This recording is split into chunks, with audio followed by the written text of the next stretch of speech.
Bienvenidas y bienvenidos a Radio Semilla, el podcast de la Red de Guardianes de Semillas, donde hablamos de regeneración ecológica y social. Yo soy Felipe Álvarez. Hoy presentándoles el episodio 99. Nos acercamos vertiginosamente al centenar de episodios, estamos súper emocionados.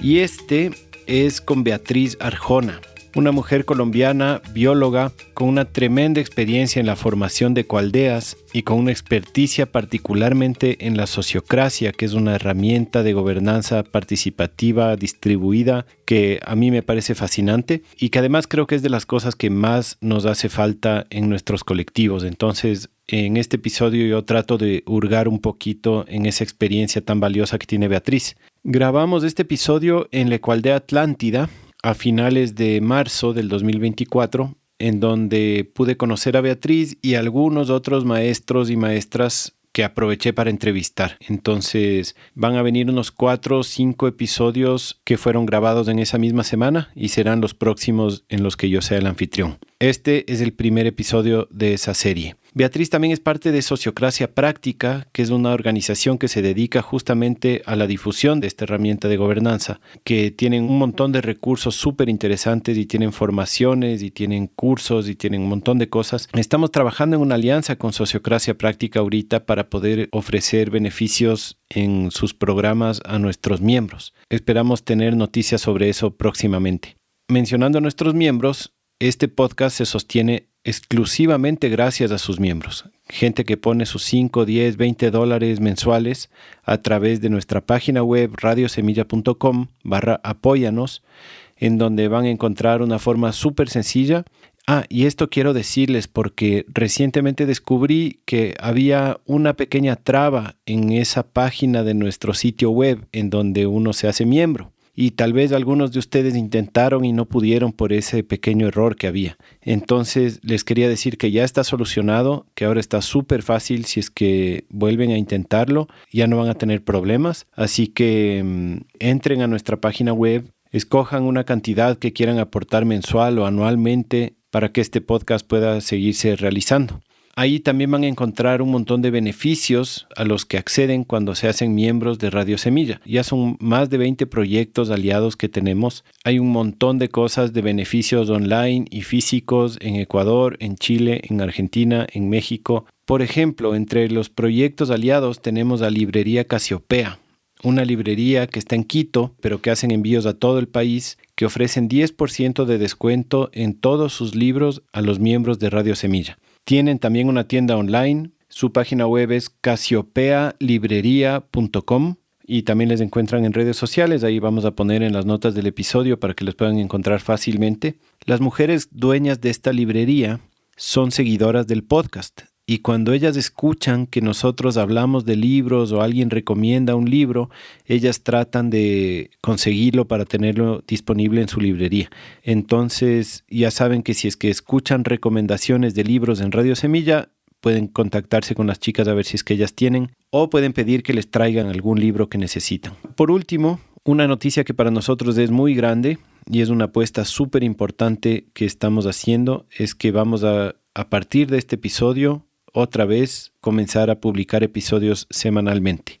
Esta es una apuesta que estamos haciendo por la sostenibilidad de este proyecto, porque sentimos que el impacto que tiene en la comunidad de oyentes es poderoso y sentimos que si es que le damos más constancia, más trabajo, más importancia en nuestras vidas mismo y el impacto que vamos a poder tener a nivel de red, y me refiero a la red regenerativa de América Latina y del mundo que estamos conectados en este trabajo de regeneración de la tierra, va a ser más profundo también. Así que nos vamos con todo. Eso. Espero que les guste este episodio. Nos vemos la próxima semana. Un abrazo.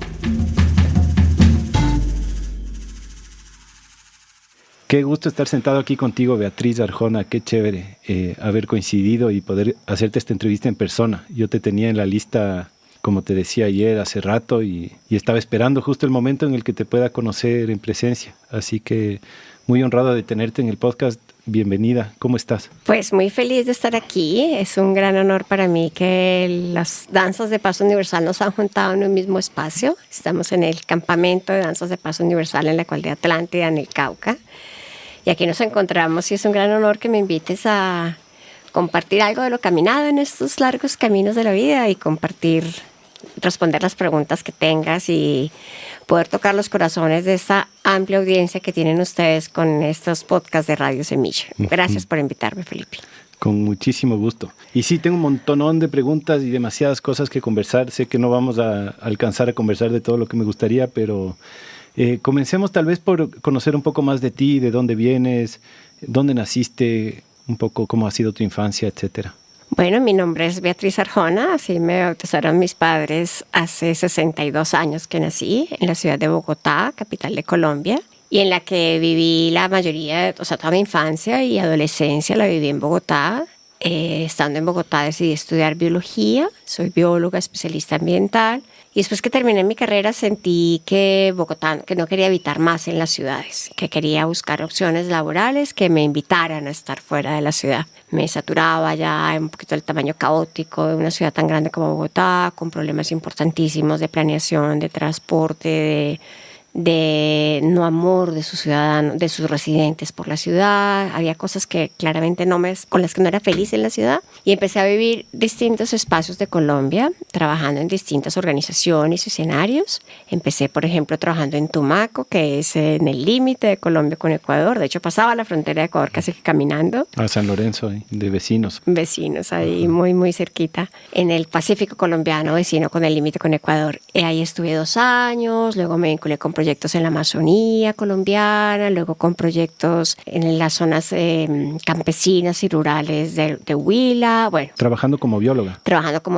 con distintas organizaciones. Y luego se presentó una opción muy interesante de trabajo que acogí, o sea, participé en el concurso y gané ese concurso para trabajar como bióloga especialista ambiental en ISA, Interconexión Eléctrica, que era una empresa en ese momento solo colombiana y ahora ya tiene filiales en varios otros países de Latinoamérica. Y trabajaba en el departamento ambiental. Y bueno, con aprendizaje muy, muy importante, pero había claramente algo en mí que no estaba satisfecho. Yo no estaba contenta, no estaba construyendo mi proyecto de vida. Y luego cuando entendí que mi proyecto de vida era vivir en ecoaldeas y conformar ecoaldeas en Colombia y ayudar a la consolidación de ecoaldeas en Colombia, y eso me llegó la clarísima y la certeza muy grande en el universo mío, que eso es lo que yo quería hacer y a lo que me quería dedicar, pues desde eso estoy dedicada a eso. Es decir, hace 24 años, justamente para Semana Santa del año 2000, me retiré del trabajo que tenía como bióloga especialista ambiental de ISA para dedicarme a consolidar ecoaldeas. Y este camino me ha llevado un camino muy largo de varias etapas. En este momento estoy consolidando el 4º proyecto de ecoaldea del que estoy formando parte. Primero viví y ayudé a consolidar la ecoaldea Montaña Mágica cerca de Medellín. Esto todo con mi compañero de vida, mi pareja, que desde ese mismo año somos pareja, Silvio Ríos. Luego nos fuimos a vivir a Aldea Feliz, una ecoaldea que estaban haciendo y nos invitaron a formar parte de la ecoaldea y decidimos ser parte. Luego nos fuimos por 3 años y medio de peregrinaje por varios proyectos de ecoaldeas, comunidades permaculturales, templos Krishnas, ashram. Bueno, a conocer y explorar mucho estos caminos alternativos. Por 3 años y medio de nomadismo, un tiempo muy emocionante, de mucho aprendizaje. Y después de 3 años y medio decidimos parar, soltar la mochila por un rato y nos fuimos a vivir a Villa de Leyva, un pueblo muy hermoso de Colombia, muy conocido por ser un pueblo colonial, con una arquitectura hermosa y como un oasis de muchos movimientos alternativos también. Vivimos ahí 2 años, cerca del propio pueblo. Y estando allí estaban haciendo un proyecto de asentamiento sustentable más o menos cerca de Villa de Leyva, que se llama Villa Ecológica Proyecto Gaia, de la cual nos hicimos miembros y vivimos allí por 8 años. Y también llegó el momento en el que sentíamos que allí no estábamos plenos y que la oportunidad de la vida, que la vida es una oportunidad para vivir a plenitud, que si no estás a plenitud, no importa que sea la 4ª experiencia, hay que permitírsela volver a intentar. Entonces nos fuimos a vivir a San Carlos, Antioquia, en el oriente antioqueño, donde estamos ahora consolidando una nueva comunidad que se llama Ecoaldea Aquamonte, al cual estamos abriendo amorosamente las puertas para nuevas familias que quieran vincularse y ser parte de esta nueva aventura de creer en que sí es posible crear otras formas de habitar la tierra, de cuidar de nosotros mismos y de los demás, y vivir de una forma realmente regenerativa, resiliente, amorosa, gozosa, basada en la inteligencia colectiva, basada en la co-creación desde el respeto a los diferentes credos, creencias, opiniones, y que juntos podemos crear un mundo diferente, mejor que el que podemos crear cuando estamos solos, tratando de crear algo como la altercultura. Uh-huh. Voy a pedirte poco a poco que me cuentes detalles de todo este recorrido de tantos años. Peregrinaje, 24 años de viaje, claro, imagínate. Impresionante. Pero ahí en el año 2000, ¿qué fue lo que te hizo saber que existían las ecoaldeas, claro, o que te hizo nacer esta necesidad? ¿Viste algún ejemplo? ¿Alguien te contó algo te despertó este interés? Claro, es muy importante. Yo estoy segura que en mi camino desde pequeñita venía una gran insatisfacción. Había un vacío muy grande en mi vida, que no me ajustaba bien al sistema, no era lo que yo quería. Yo sabía que eso no me satisfacía, pero tampoco tenía ni idea qué era entonces lo que yo quería crear, ¿cierto? Uh-huh. Pero sí tenía claro que había un vacío existencial profundo. En el año 97 tuve el inmenso privilegio de conocer a la Caravana Arcoíris para la Paz. Una ecoaldea nómada que viajó por 17 países de América Latina durante 13 años. Y tuvimos la oportunidad de tenerlos en Colombia. En el 97 los conocí y eso me hizo un clic total y profundo. Así como, wow, ¿esto existe? ¿Cómo que hay gente que vive en comunidad? ¿Cómo que hay gente que está recordando el ser tribal? ¿Cómo que hay gente que vive en el campo haciendo esfuerzos bien interesantes por desarrollar otros modelos de vida, otros modelos de relacionarse con el otro, con la tierra, de producir su alimento, de hacer su casa? ¡Wow! ¿Cómo así que eso es posible? Y en ese momento se despertó una claridad en mí de que era el proyecto de vida que yo quería tener, pero claramente yo no estaba suficientemente clara, pero ya se sembró la semilla, ¿no? Incluso desde ese momento escribí mi primer sueño de cómo podría ser una ecoaldea en Colombia. Lo tengo, todavía es una gran joya de mis huesos grandes, de mis así frutos grandes que he creado. Y en ese momento le conté a varios de mis amigos, y todo el mundo me decía, estás loca, pero recuerda que vives en Colombia, un país en guerra, te van a matar, la guerrilla te va a matar, los paras te matan. Esto no puede pasar en Colombia, es en otro país, pero en Colombia no va a poder pasar eso.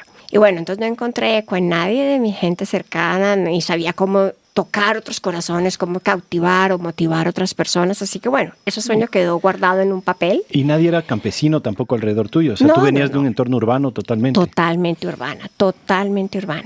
Ya vivía en Medellín, yo me había trasladado a Medellín cuando me vinculé con ISA, ya vivía en Medellín, ya no estaba en Bogotá, pero igualmente en un contexto totalmente urbano, ¿no? Y con compañeros de trabajo, y mi mundo cultural era un mundo de gente también totalmente citadina, muy contentos o muy bien adaptados al sistema, algunos no contentos, pero adaptados y fluyendo bien. Seguros de que el progreso es hacia la ciudad. Claro, digamos. Y de la tranquilidad que te da tener un excelente chequecito cada mes llegando a tu cuenta bancaria, porque claramente no puedo negar que las condiciones económicas eran muy favorables, pero no eran suficientes para mí. Uh-huh. Entonces luego en el 2000 volvió la caravana a Colombia y yo vuelvo a ver la caravana y yo era como, pero si estos pueden, ¿yo por qué no voy a poder? Uh-huh. No, pero ¿cómo así que no? Y Alberto Ruz, a quien honro y amo profundamente, que fue uno de los corazones de la caravana, de hecho el único que empezó y terminó con la caravana, se juntaron, no sé, 5,000 gentes a lo largo de los 15 años, pero Alberto fue uno de los que inició y terminó con la caravana.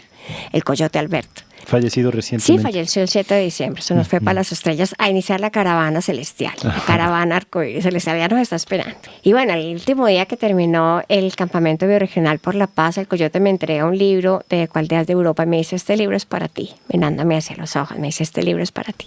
Me voy yo a leer ese libro, yo de ahí seguía para unas vacaciones que iba a tomar en el mar, me iba a ir solo para el mar, y me fui con mi hamaca, el libro, y me pongo a leer ese libro, así colgada la hamaca entre dos palmeras al lado del mar. Y yo iba pasando cada día y decía, esto es lo que yo quiero. Uh-huh. Este es mi proyecto de vida.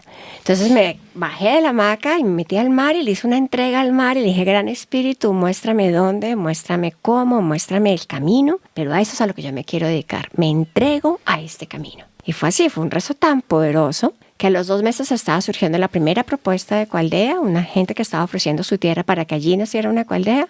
A los 20 días yo estaba presentando mi carta de renuncia en ISA. En aquel tiempo había que presentar carta con preaviso, entonces trabajé 3 meses de preaviso. Ya eso no existe. Quienes son jóvenes aquí no van a entender de qué estamos hablando. Pero hace 25 años uno debía presentar la carta con 3 meses de anticipación. Y ya a los 3 meses me estaba yendo yo a vivir a la ecoaldea. Wow. Estaban haciendo la primera propuesta de ecoaldea. No primera para mi camino, ¿no? Ajá. Primera en mi camino personal. Que era un terreno baldío todavía y estaba por comenzar. No, esta era una casa que ya existía, era de hecho un lugar que funcionaba como un ecohotel, que yo ya había conocido antes, se llama Montaña Mágica, y yo ya había conocido antes y tenía un gran desarrollo de infraestructura, y uno de los dueños era una pareja y uno de los dueños había estado en un kibutz en Israel y desde ahí tenía como el sueño de que quería conformar una ecoaldea. habían tenido algunas experiencias que no habían fluido muy bien. Y en ese momento lo volvieron a presentar al grupo de personas que nos fuimos reuniendo para hablar sobre comunidades, sobre ecoaldeas. Empezamos a hablar también de trueques, de monedas sociales, de energías alternativas, de agroecología, cosas que para mí eran palabras que ni existían en mi vocabulario. Y bueno, en una de esas reuniones, porque espérate, cuando yo regreso del mar y llamo al Coyote, le dije, Coyote, yo siento que hay algo especial ahora, porque en ese momento, después del viaje al Caribe, cuando estuve allá fue en el Pacífico colombiano, y vuelvo yo con esa certeza de que era un momento nuevo, y le empiezo a contar a la gente, casi que las mismas personas que hacía 3 años yo les había contado, toda la gente decía, claro, es el momento, venga, hagámosle, venga, ¿cómo? Y dije, wow. Entonces le dije, Coyote, algo está pasando, hay un momentum histórico diferente en ese momento, ¿qué hacemos? ¿Cómo cultivamos este caldo? ¿Cómo cocinamos este caldo? Y me dice, pues mira, lo que nos ha funcionado bien en otros países es empezar a hacer reuniones, llamar a la gente que se convoque, y ahí fluirá lo que este grupo esté listo para que fluya. Entonces hicimos la primera reunión, y íbamos a programar la primera reunión, y una compañera que había estado en ese bioregional dice, no, pues yo ofrezco mi casa, y quedamos como unas 15 personas. Y yo, no, pues de sobra, pues que vamos a ir más de 15. Pues fuimos 70 la primera reunión. ¿Qué es? Y no decíamos primero, dijimos pues una reunión. Inmediatamente la gente dijo, bueno, ¿cuándo es la siguiente? Para la siguiente nos tuvimos que conseguir un salón de 160 personas. Nos prestaron un salón social de una iglesia. Para el cuarto también fuimos como 170 personas. Decíamos, wow, aquí está pasando algo. Era un momento en que había un despertar distinto. Y bueno, con algunas de esas personas asistentes a esa reunión, pues una de ellas fue Blanca Pineda, cogestora, la chica de esta pareja que te digo, gestores de Montaña Mágica, dijeron, bueno, nosotros venimos aquí porque queremos ofrecer que nuestra tierra se vuelva una ecoaldea. Varios levantamos la mano y dijimos, listo, empecemos a conversarlo. Y esa conversación fue que terminó en que muy poco después ya estábamos algunos viviendo allá, y empezamos a consolidar este proyecto de primera ecoaldea en el camino de todos nosotros, pero claramente no teníamos herramientas ni de planeación, ni de resolución de conflictos, ni de toma de decisiones, ni de gobernanza, ni de nada de esas cosas. Estábamos muy pollitos en el camino, con muy pocas herramientas. ¿También todos urbanos en ese punto o también sí había variedad? En su mayoría urbanos, queriendo vivir la neoruralidad, ¿cierto? Pero claro, con muy pocas herramientas. Lo que más conocíamos de herramientas sociales era el consenso, que también yo lo había descubierto con la caravana, porque tampoco lo conocía antes. Con la caravana había conocido el consenso y no, pues yo conozco esta herramienta, pues usémosla. Y claramente fue muy importante, fue mucho mejor que no haberla tenido, claro. Y nos permitió avanzar de una manera un poco más participativa, escuchar más las verdades de cada uno y comprender, pero claramente se nos quedó corto, pero no sabíamos qué otras herramientas existían, ¿cierto? Y bueno, pues así nos lanzamos. Eso fue como nuestro primer escalón en este camino de la vida en comunidad. Wow. Y de esas 100 tantas personas que estaban en la reunión, ¿cuántas llegaron a irse a vivir en este lugar? 3. 3. Ajá. ¿Y después fue creciendo? ¿Todavía existe? ¿O no, después fueron llegando otras familias, después se fueron yendo varias familias, y en un momento ya estábamos solamente la familia gestora del lugar y mi esposo y yo.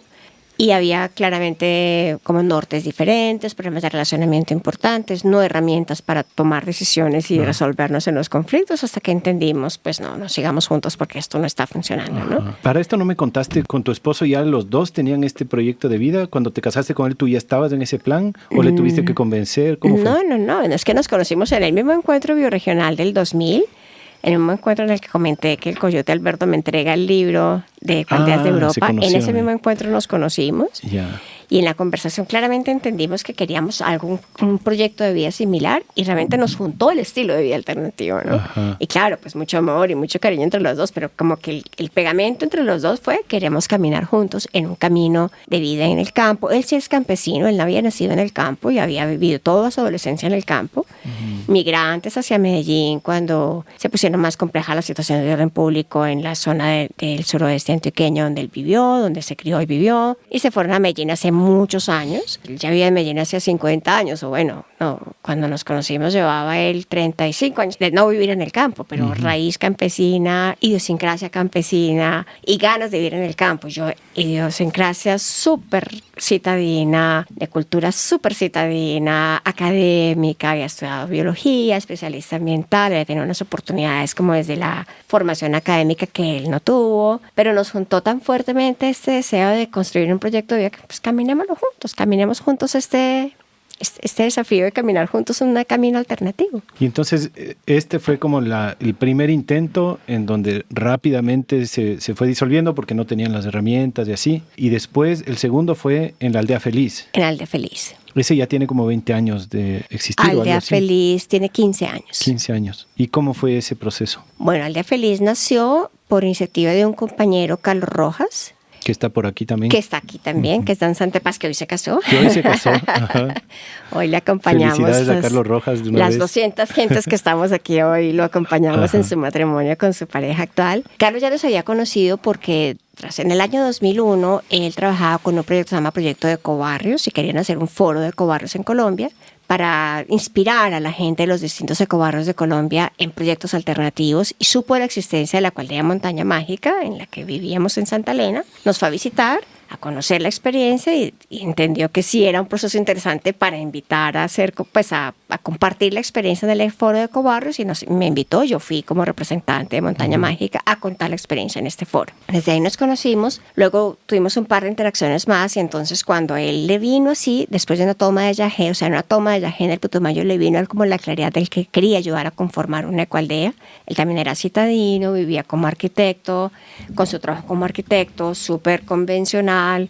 Había hecho algunas primeras aproximaciones a la arquitectura sustentable, pero muy distinto a lo que hoy él mismo entiende que es la arquitectura sustentable, ¿cierto? Pero le llegó la claridad de conformar una ecoaldea que se iba a llamar Aldea Feliz. Él fue el que concibió el nombre y arrancó, digamos, la convocatoria.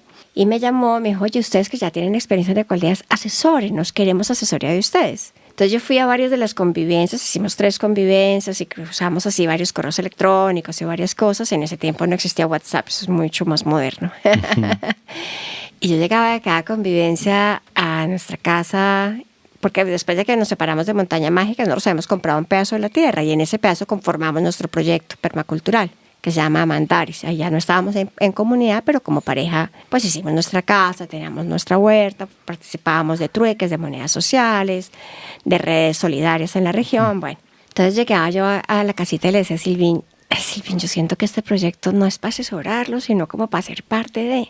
Pues, pero vamos a dejar esta casita tan linda, con lo felices que estamos aquí, bien parchados, estamos muy bien. Bueno, parchados en Colombia quiere decir muy bien organizados.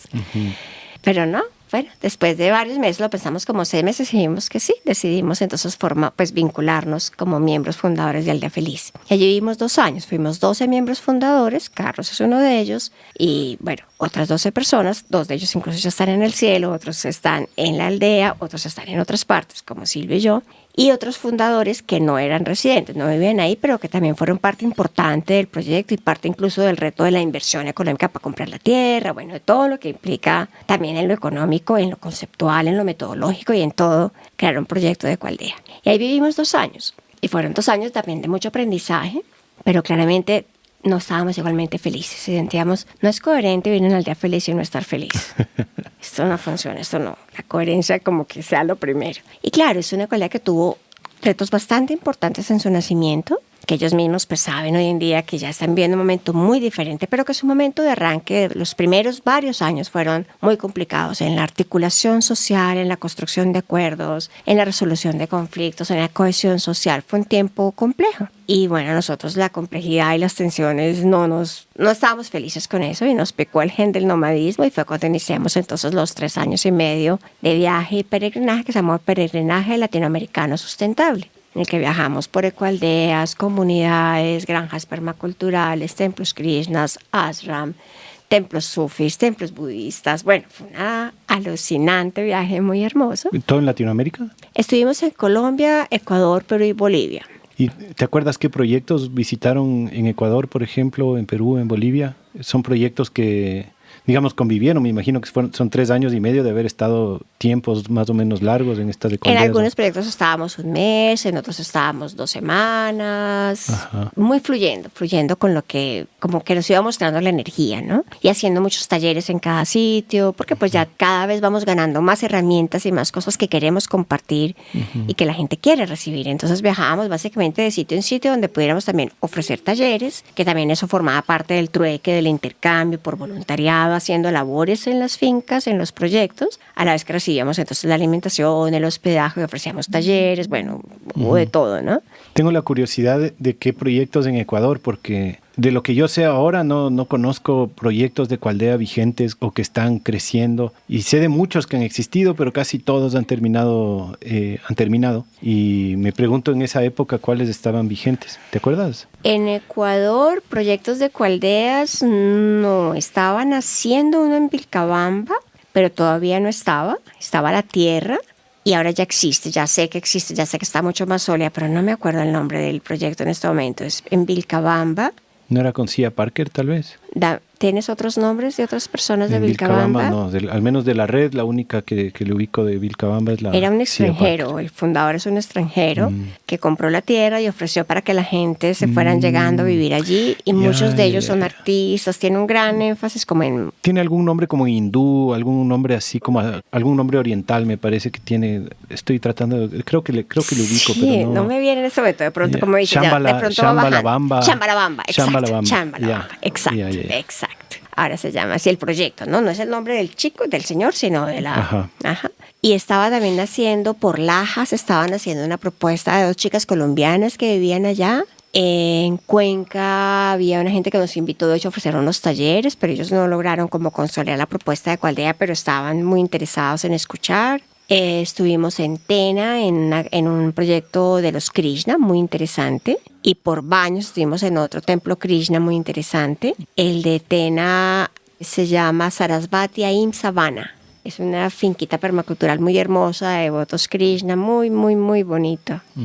Y el otro en Baños es Brindavan, también de los Krishna. Que están los Krishna ahí entre Baños y Puyo hacia el oriente. Exactamente. Ajá. Eso. No recuerdo qué otros proyectos ya hemos visitado en Ecuador. Estuvimos en Guayaquil ofreciendo un taller, pero ahí no era una comunidad, sino estas chicas que estaban comprando la tierra en Laja. ¿Laja o Loja? Loja. Loja, perdón. Aquí es abajito de Vilcabamba, ¿verdad? Okay. Arribita de Vilcabamba. Arribita, perfecto. Ellas vivían en Guayaquil.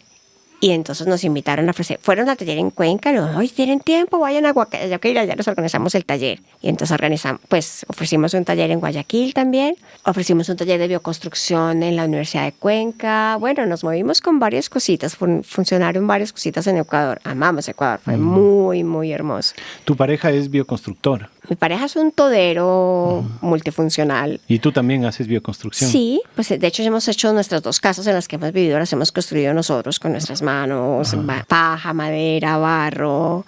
Sí, las 2 casas las hemos construido nosotros con muchas ayudas, claramente, pero no nos dedicamos a la bioconstrucción. O sea, hemos hecho las construcciones de nuestras viviendas, pero no somos bioconstructores, ni ofrecemos talleres, ni damos asesorías a nadie, porque pues no es nuestra profesión ni lo que más apasionamos hacer. Pero tenemos el conocimiento suficiente para poder hacer nuestras casas y para motivar a la gente a que hagan sus propias casas. Es hacer tu segundo vestido. Claro. Y entonces, volviendo un poco a la línea de tiempo, entiendo que en la Aldea Feliz ustedes no estuvieron felices también porque hubo conflictos que no... De relacionamiento, situaciones de relacionamiento. Y falta de herramientas para resolverlos también, ¿no? Claro. Es decir, volvemos a que no había herramientas todavía. Claro, la que más conocíamos seguía haciendo consenso, que también era yo quien la conocía, así como pasó en Montaña Mágica, que yo era la única que había conocido ya el consenso y lo enseñé y lo aprendimos, hicimos el esfuerzo más sensato y genuino por aplicarlo. En Aldea Feliz también les dije, chicos, ¿cómo vamos a reunirnos aquí a tomar decisiones? Hay que tomar miles de decisiones cada día. ¿Cómo lo vamos a hacer? Si quieren, yo les comparto una herramienta que yo conozco, porque nadie más conocía otra cosa que la decisión que tomara el líder o votaciones, ¿cierto? Claro. Y en tenencia de la tierra, entiendo que la primera experiencia era propiedad privada y ustedes compraron un lote como para también tener propiedad, pero no había propiedad común. ¿En la Aldea Feliz ya había propiedad común o todavía era un modelo de propiedad privada? Claro, entonces te corrijo. De la primera propuesta, la tierra era de esta pareja, de Blanca y Gabriel, y la tierra que nosotros compramos era un pedazo de esa tierra que ellos estaban vendiendo y que de hecho yo había intentado comprar 2 años atrás, pero yo aborté el negocio y en ese momento entonces sí lo compramos mi pareja y yo, pero era una tierra anexa a Montaña Mágica, pero no formaba parte integral del proyecto. O sea, era como la tierra de bosque, donde estaba el bosque. Cuando hacíamos caminatas por el recorrido por la Ecoaldea, pues entonces vengan, está la zona de bosque, ¿cierto? Pero todo el desarrollo infraestructural y todo el eje de la comunidad se desarrollaba en la tierra de ellos. Claro. Entonces claramente había una propiedad privada muy fuerte, propuesta o forma de crear una comunidad que claramente, por favor, a todas las personas que nos están escuchando, no acojan una propuesta como esa. O sea, es una forma de crear una comunidad que ha mostrado inmensos problemas y ha creado insatisfacciones y conflictos y decepciones en muchas personas en el mundo entero.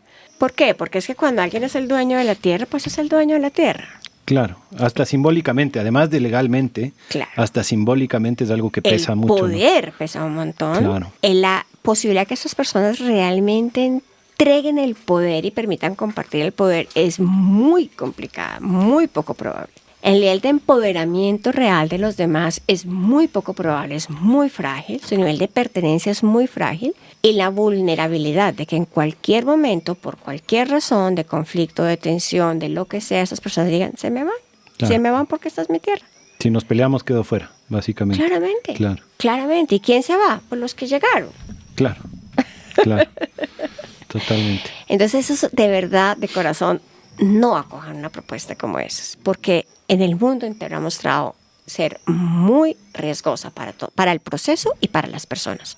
Ha sido una gran fuente de desesperanzas, de tensiones, de conflictos, de demandas, de cosas muy serias que no queremos motivar, ¿no? En el movimiento de las ecoaldeas. Entonces, cuando nació el de Felicidad fue muy diferente porque no había tierra. Fueron estas personas, Carlos y los que nos fuimos juntando desde el propio comienzo, que dijimos, bueno, entonces, ¿dónde vamos a vivir? ¿Dónde vamos a desarrollar este proyecto? Entonces dijimos, primero, alquilémonos juntos una tierra. Vámonos a vivir juntos en alquiler, conozcámonos más y ya conociéndonos decidimos si compramos o no juntos. Porque había un afán, era como que tiene que ser ya, eso tiene que ser ya. Había una necesidad de varios de concretar eso muy pronto. Entonces dijimos, concretémoslo con una tierra en alquiler, que creo que fue interesante, fue muy interesante.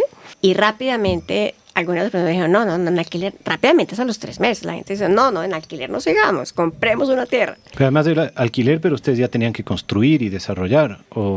Claro, pero en alquiler, ¿quién va a construir? Claro. No, entonces todos nos fuimos a vivir en carpas. Ya. Era más como un campamento de conocerse, ver cómo se relacionan, toman decisiones. Claro, conseguimos una finca que era interesante, que se ajustaba bastante como a lo que nos habría gustado. Entonces la alquilamos, era una casa, en un lugar que tenía un kiosco grande porque funcionaba como un sitio de pesca deportiva. Entonces había un lago donde había criaban los peces y un lugar con un kiosco grande donde la gente se sentaba y le fritaban su trucha y su pescadito y se sentaba a comer su pescado. Entonces tenía una zona que era la cocina y el salón que era el comedor de los clientes, de los visitantes al hotel, al sitio de pesca deportiva. Entonces era un lugar pues donde no llegamos a carpas, o sea, llegamos a dormir en carpa, pero había donde cocinar, había donde sentarse a comer, en sillas, en mesas, bajo techo, bajo la lluvia, ¿cierto? Y bueno, pues el lugar se acercaba tanto a lo que nos gustaba y a lo que ya había llegado como en sueños, incluso en dibujos, que hicimos dibujos de cómo nos soñábamos el lugar, y ese lugar reunía muy bien esas condiciones, entonces resultamos comprando esa misma finca que habíamos alquilado desde 3 meses atrás.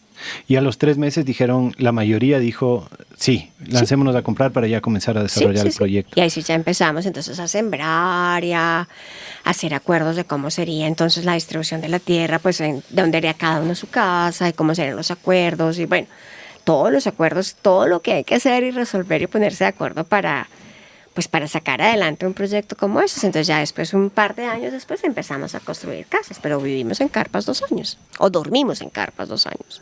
Y cómo, digamos, yo me imagino que en un grupo así hay algo de diversidad, de gente que tiene más plata, menos plata, y la idea era comprar un terreno común, poner todos lo que podían, o levantar fondos de otro lado. ¿Cómo lo hicieron? No, en su momento nunca nos pensamos buscar fondos de otro lado, sino con los recursos que entre todos pudiéramos poner. Y pusimos una cuota fija para cada familia. Todos lo mismo. Sí, lo mismo debíamos poner cada familia. Por familia, no por persona, sino por familia. Ya. Y entonces ahí ya se fueron y ustedes vivieron 2 años y se terminó. Se terminó nuestra estancia. Se terminó su estancia. Claro. Hasta ahora sigue la aldea feliz. La aldea sigue muy bien y sigue súper próspera, súper próspera. Qué lindo. Ustedes tuvieron su peregrinaje y al final del peregrinaje... Al final del peregrinaje y por enfermedad, porque yo soy tan tauro y tan terca que no acepto las señas del universo, sino cuando me llegan así con enfermedad. Entonces la enfermedad me acostó en cama y me dijo, ya te quedas quieta, ya. O sea, ya llevas 3 años y medio viajando, enraízate un tiempo. Entonces la enfermedad me tumbó a la cama y decidimos que sí, que era necesario parar el viaje. Y entonces decidimos irnos a Villa de Leyva porque mi madre varios años atrás había comprado una tierra, había hecho una finca hermosa.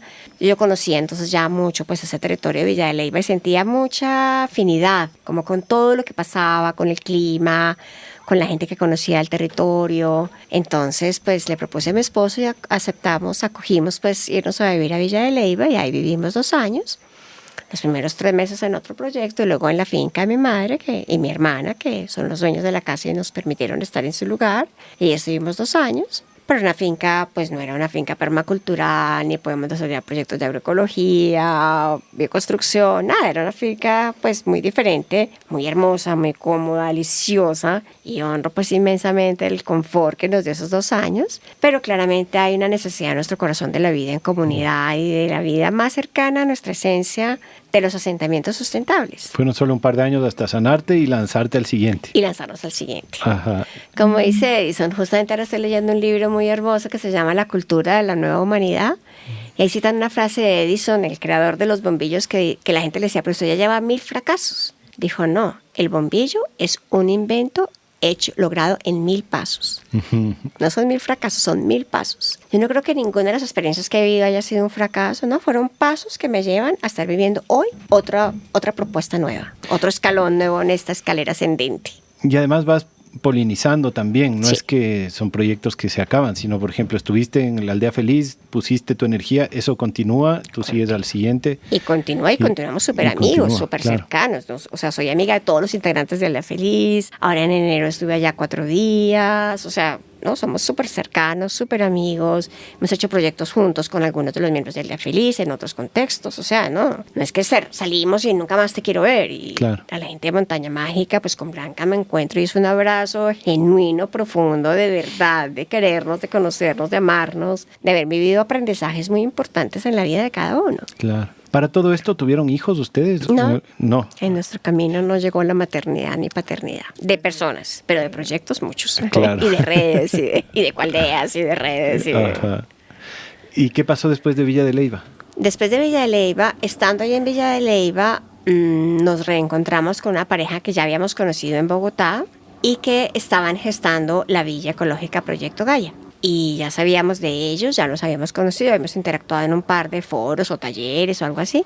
Y nos contaron, bueno, estamos viviendo acá en Villa de Leyva y estamos buscando la tierra para desarrollar el proyecto de la Villa Ecológica acá en estas cercanías. Y encontraron la tierra en el municipio de Santa Sofía, que es un municipio vecino a Villa de Leyva, en donde la tierra todavía está a precios pagables, porque en Villa de Leyva ya no es pagable, la tierra está súper altísima y las normas de planeación son mucho más exigentes. Bueno, es un proyecto es un municipio con un desarrollo urbanístico gigante y turístico gigante, entonces las normas de planeación son mucho más rígidas. Cabe en Santa Sofía, que es un pueblito vecino que antes tiene de crecimiento poblacional, que bueno, es mucho más laxo en todas las cosas de planeación.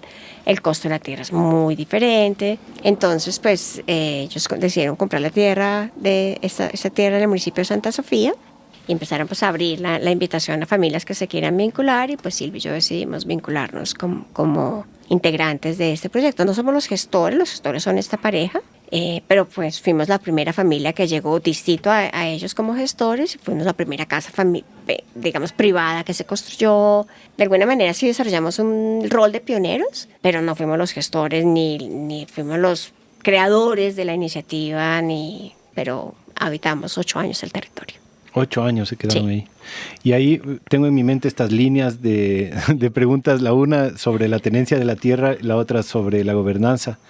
En este caso, ¿comenzó como propiedad privada de ellos y se mantuvo así? ¿O cómo manejaron la tierra? No fue propiedad privada de ellos. Ellos hicieron una promesa de compra de la tierra para ir pagando en la medida que las otras familias fuéramos llegando y fuéramos pagando. Ya. Entonces, como te conté que fuimos la primera familia que llegó, por ejemplo, nuestro aporte, todo pasó y incluso tuvimos cita en el banco para pagarle al expropietario de la tierra. Entonces, nuestra cuota, por ejemplo, para ser parte de este proyecto, no entró a ellos como gestores del proyecto, sino directamente a los expropietarios de la tierra, como una de las grandes cuotas que se les pagó a ellos, ¿cierto? Entonces, la propiedad nunca fue de ellos.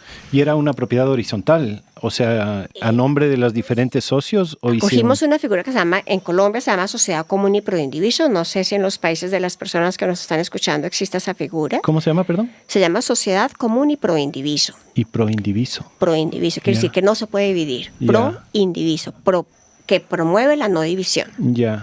Entonces, una propiedad, en este caso, por ejemplo, son 10 hectáreas en sociedad común y proindiviso, es decir, no está dividido en lotes, ni nunca se ofertó para subdividir o lotear, sino para que cada quien tiene una cuota parte. Es decir, está diseñado, en ese caso, por ejemplo, se diseñó para 20 familias, de manera que 100 dividido 20 da 5. Entonces, cada familia que entra es dueña del 5% de la totalidad de la tierra. Ya. Es como cuando tú tienes una acción en un club, por ejemplo. Tú no eres dueño de la piscina, ni de la cancha de golf, ni del restaurante, pero puedes usar la piscina, la cancha de golf y el restaurante porque tienes una acción. Así se llama en un club. En Ecuador creo que se llama derechos y acciones, algo así me parece que es. Puede ser, no sé qué tan equivalente sea. En Colombia se llama sociedad común y proindiviso, que de hecho es una figura que tampoco recomendamos hoy.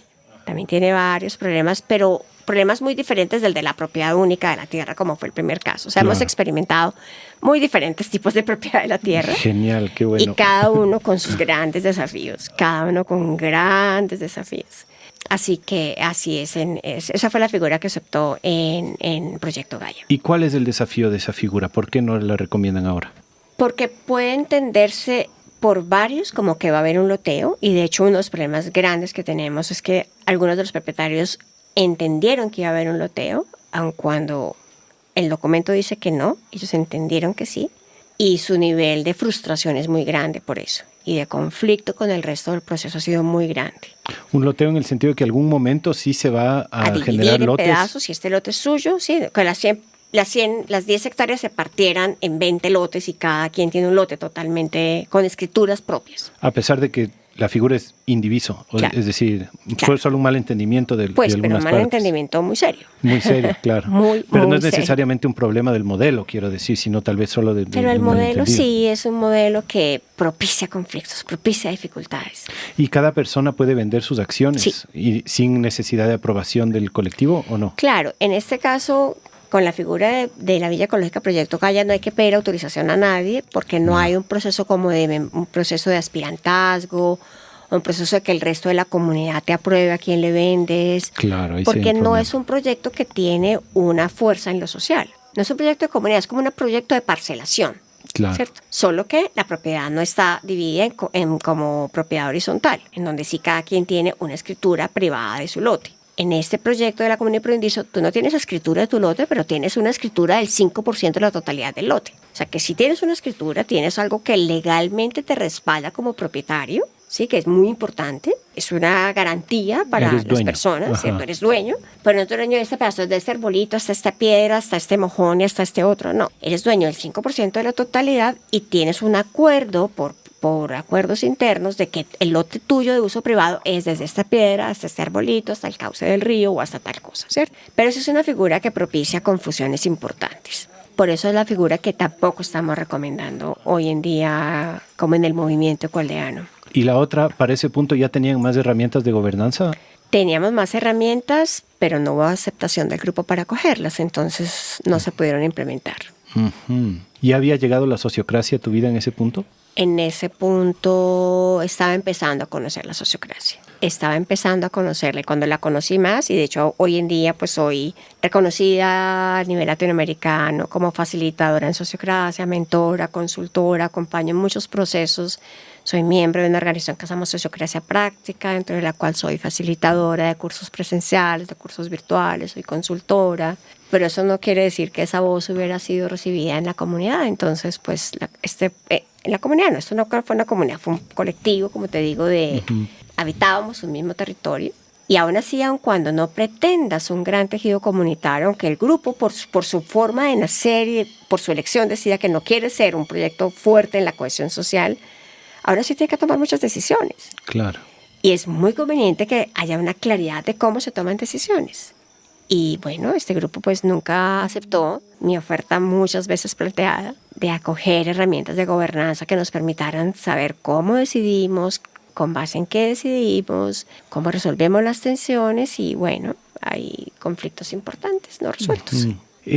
Perdón, esta es la última Ecoaldea antes de tu nuevo proyecto, ¿no es cierto? Sí, en ese Ecoaldea no es un asentamiento sustentable. Entonces, Antes de lanzarnos a que nos cuentes del nuevo proyecto, me gustaría que, ya que mencionamos la sociocracia, y antes de que sea demasiado tarde en el episodio para que la gente, porque hay muchos que se bajan para que todavía estén, quisiera que comencemos a hablar un poco de la sociocracia. ¿Qué es sociocracia? ¿Qué es la sociocracia? Tal vez va a haber gente que nunca ha escuchado. Claro. Entonces tal vez tenemos que hacer seguridad, porque es una hasta palabra muy poco conocida todavía. Ajá.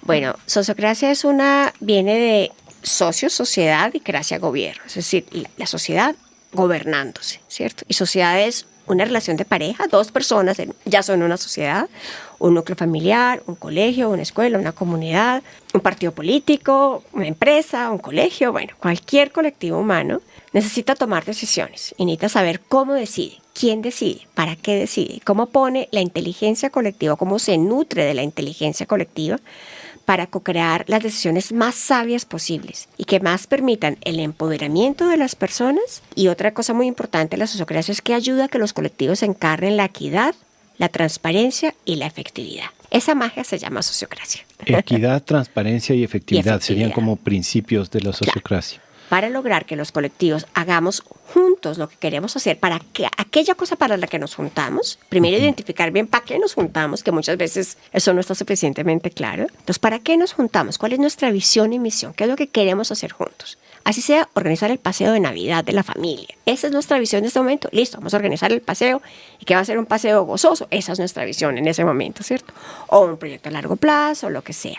Entonces defines bien, claramente, cuál es tu misión y visión, cómo te organizas para cumplir esas tareas que necesitas cumplir, quién desempeña cada rol, cómo tomas decisiones y cómo te pones de acuerdo y cómo retroalimentas, es decir, cómo permanentemente entiendes que cualquier decisión es interesante, es importante y que es importante permanentemente o frecuentemente revisar cómo vamos en el camino para luego tener más herramientas para inmediatamente comprender qué posibilidades de mejoramiento puedes tener y estar transitando en esta espiral de mejoramiento continuo. Eso básicamente es la sociocracia. Y hay una organización muy grande en el mundo que se llama SOFA, Sociocracy for All, es la sigla, Sociocracy for All, SOFA, que tiene círculos en diferentes idiomas. En este momento ya tiene círculos como en unos 10 idiomas. Y el círculo hispano, que se llama SOPRA, Sociocracia Práctica, pues es el círculo más grande después del círculo en inglés, que fue pues donde nació, ¿cierto? Pero después de español, después nació el círculo en español y ahora hay varios círculos más, italiano, danés, japonés, hebreo, italiano, portugués,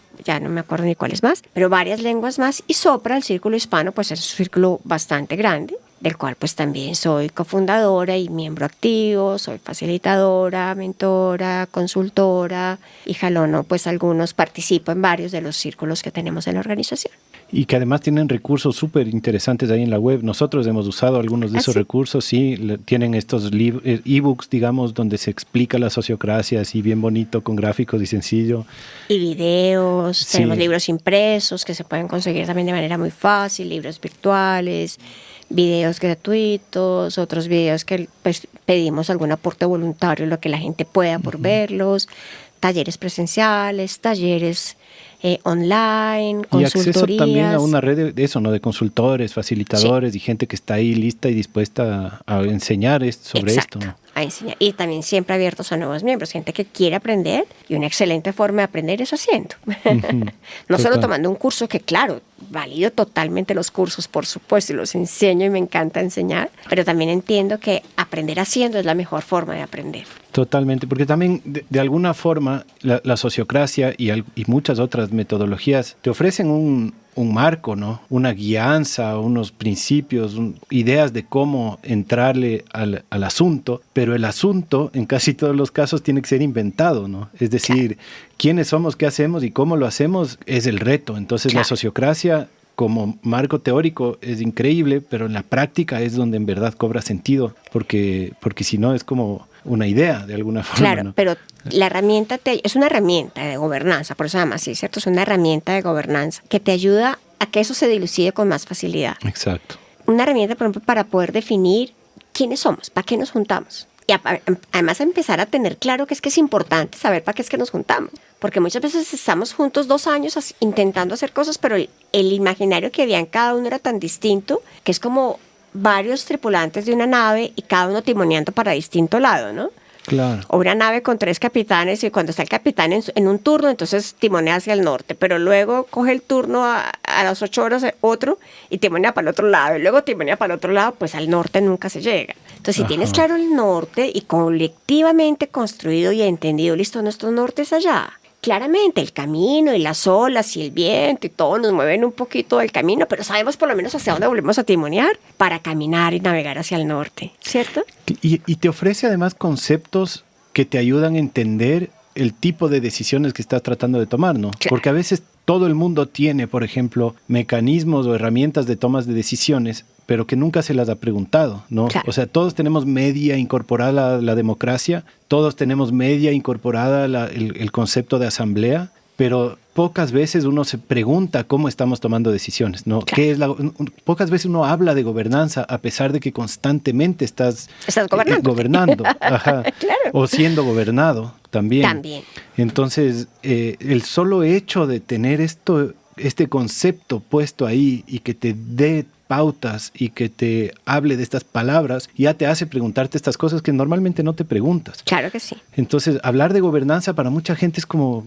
No significa nada la palabra. Claro. Y para mí en eso ayuda muchísimo, ¿no? A darle significado a esto y abrirte este paradigma de que como siempre has hecho las cosas no es la única forma de hacer las cosas. ¡Uy, qué hermoso! Bueno, aquí para los que no nos pueden ver, pero acaba de pararse aquí en un arbolito al lado nuestro un pájaro muy conocido en esta región que se llama la soledad, momotus. Ah, yo pensé que era un martín pescador. No, divino. ¡Ay, qué hermosura! Tiene una cola azul larga. Azul iridiscente, largota. Mira, ahí se fue, qué belleza. Ahí se fue a posar en otro árbol. Qué Lamento hermosura. que este podcast no tenga imagen. Qué pena, qué belleza de ave. Qué belleza. La vi temprano también. Tiene la cabeza parecida al martín pescador, Sí, pero colores el cuerpito diferentes. sí es muy distinto. Sí, mira, la cola es muy distinta. Seguro. Yo sí de pájaros no sé casi nada.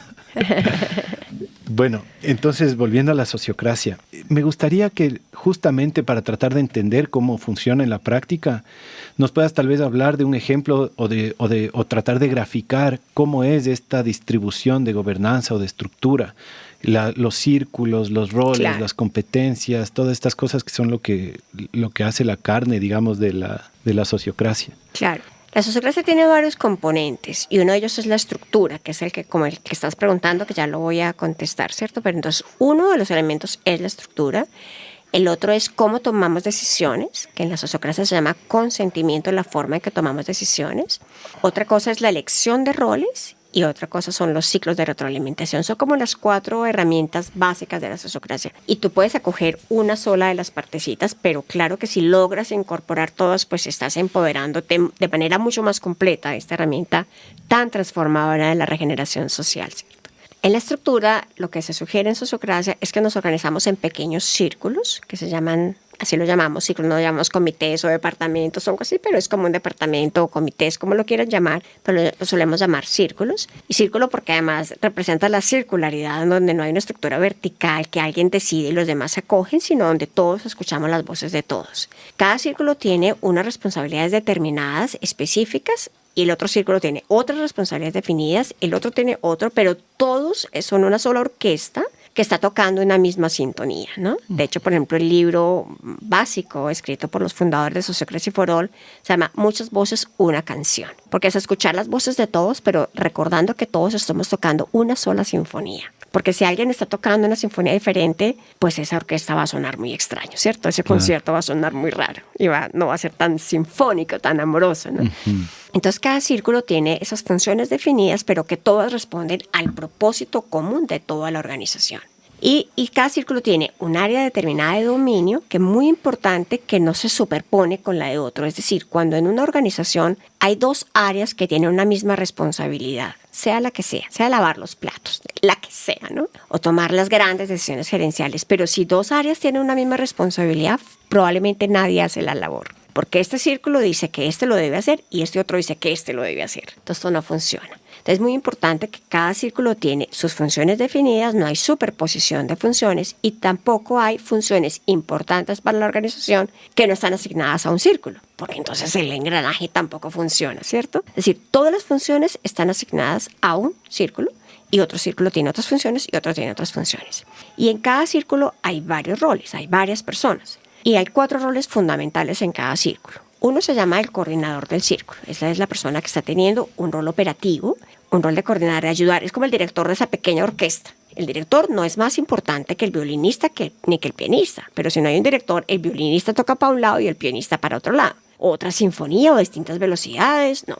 Entonces el coordinador es como el director de orquesta que ayuda a que esa sinfonía suene de la manera más amorosa posible. Como el que tiene en su visión cómo funciona todo el círculo, como el que tiene el concepto de la sinfonía completa que puede decir. Claro. Y el que hace el enlace con el círculo madre. Entonces, supongamos que hay un círculo como en el centro, que vamos a llamar círculo general o círculo madre, bueno, como lo quieras llamar.